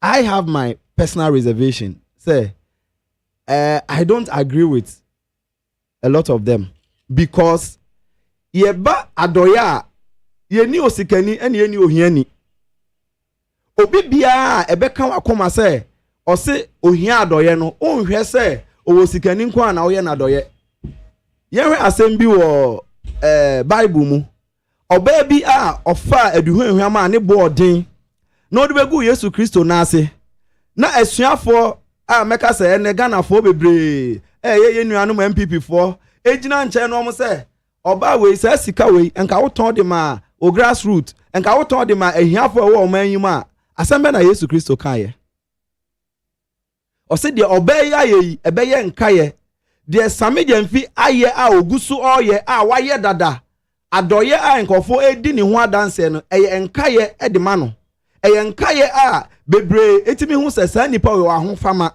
sa nipa we oyo obi a se wo ho kire no na oduru nanim nko a obeboa wo nanso aka bi mu nko a de a na nka saa aduhu ehwam ne de asuafo ne de ne nko mususu se e se nka oton de kohwe enyanka ese oton de kohwe emobrohunfo nanso Yesu ka se o se ehiafo ne emobrohunfo de mu no mbetena hoda enti sometimes no enye se owo sika nti wuntimi moa no enye se obi enya bibi nti no so ohia omo akra na owo sika bebreka na ya maame no wo sika ya maame no hia dollar ya maame no but on the lighter note se me kra dollar na me ye sure senka dollar na me de be ma no because ye hwebe bia dollar na ho odi abedu ya ni ma ye hatan ya ene sidi wen munyam chen no enam ama omampani amamuo papa oba ye 4 months ni obu nti no se me se si am kra dollar me pese me de dollar ni beche chen se me di sidi beche obi if you say ye hwe trade unions ni ade a o ma advice say so kra dollar na wo hia bibia o de dollar be ya bo modern say obe liquidating bo modern say enti e bia na ka ye nua no on the lighter side na e bia nko kwa kwose santi o share maame na wo sre ni say obe waste time e yi sidi ama no e no se da be je dollar na dollar ya mu na ni magu ase dada ye to aso aba na ye ka ablekuma yeah na yehwe ensema yekoso wo na eti say ye bobo na ye wo referee e wo middle na referee no na decide at any point in time and yehwe European League yekoso ya ye obi e friend VR say match say bibi ekoso na say team we say eye foul we say eye penalty we say eye say ya e say nipa na oye referee no otimi kono kohwe se ampa se de mo ka no eye no kre nti owo prove bi a ono na betimi abeka se de we ka no eye no kre ene ye hwe isi ni nkrata bi a o de kire se ampa we enenya vote say na isi ni nkrata no sa wo de wo nkrata because nkrata e course wo nyina obi ade ahye obi ade asai enam etu trasema ye nuamo e share omo members omo mra medi nti no obi ani paper bi obetimi de akere na se transfer no for the che wine mo ye de satan no wa power MPP omo na wa power and omo ne kura the force enti omo hye omo members ne say NDC ni awini ni nko ade munya to transfer ne nhye bibia omo timi asa ne ma ni nyina sesi a EC ni records sesi a yen NDC funds ye ni records most of records so ya mo say electronic but electronic data can be manipulated. Enti sa wo se enipa miensa ye di asem na adanse emre mu na nipa ba akope ne krakrata de a ebe da age atum na yeye enti me de meka se ne papam na de asomdwe beba de a ene yento aba ne foforo eti se de okotro exams sa 3 polling stations no oh but my quality I got 3 polling stations because se ne papa na de asomdwe beba eti se de wakotro exams ultra exams yes exams results e ba ye hu script ye hu way wo se chenchina me de me tro ye no me gidi sama pass enti me tro na me twa pictures me de me phone ni twa enti me de me phone na twa enti exam na hweso abram hu obi a script no hweso na mark me de ma me exam na se da bi me pese ye nyina ye san tro biem se wo gi tumpa se enso we na wo tro ye na nye dream na nye apobi na otugu wo sre ho de a any at any point in time ye fro se betra tra ho netro enu na ye ne ye hwe se omo gitum se omo wi ni dia na ye nso ye gitum se ye wi ni dia ene ye nto aba ni biem na ye hu se e yampa because wa chidi for no menye sure se omo sesa omo adwen so omo sesa omo adwen dia ne amamu papa e dia ahoto aba amamu papa ama Ghana fo anya asomdwe nti ene e bia omo nto ma ho na se omo nto ma ho dia ne omo hu se ye wo omampani na otimi ma Ghana fo anya arehemu omampani a otimi ma omamu fo otimi hu se politicians we can trust them again ene wo hwe omanyi ma enema adwo bebre e wo hon mo mutimi sorry e ko omadwuma so even EC chair nanse on social media because there is peace in the country we are in an era of good governance where dollar baby a dollar na ho odi akodu where baby a fuel prices akodu and a fuel and an amber 58 cedis per gallon by the time I took Your bar office no, now it's about 70 cities. And there are initiatives, any social interventions are on penny, and they go on no more. A student a ba university fresh oba ye no obeba no na be break ka say o mampani ba e na obetwa free SHS mu oba ye wa be hye free SHS no mu kena ye hwe enuane ene SS foi photos ni enema o di go social media e kire say o mu didi peche ya na kire say aban papa aba ye hwe say oba ye no wanya free SHS nkwa ho wasanso aka say first year university student or more public universities in Yano, obeti omo fees ama enna make say omo register nyina omo fa process ni mu no ya this best on my account said e be ya omo maame ni omo awofo so omo ho beto omo aban we abane sa wo mpe dia then it means say unye obi a uhu ade papa a obetimi appreciate it maame de make say aban papa aba na ahoton so aba oman fo no ani age o say oni papa di oman so a oman fo ani je sade na ye wo emre bi a wo kasempo ana usuro nke ne ya meti ha yi ka de meka wie no medu na national security gina ase ho etwan me nanso na de putimi epie enante enne EC chempo otimi tra social media etimi exhibit say hey na kanya his excellency abreso and kaminim say EC chair or a very nice woman wo hwe social media the way or that and ho a hwe 8 years obi ahu ni post da enti enne yi ni de meka ne say ye hwe enema ekoso wo aban yi mu de a ene na chese o mampani wabɔ ne ho modin ye na mejina akwanya iso abɔ mampani abaso if say ye hwe ba bia economy aba bedu a inflation ekofom utie de enimdifo a omunim economy mu nsem na omu kyerɛkyerɛ ema ye hu ni de a na chese enche no obi bia enema nkoye ma no bɛde wo ho anopai say me ba me fu o me car first no nka me fu almost 700 anopai me ko gina ho no no just a little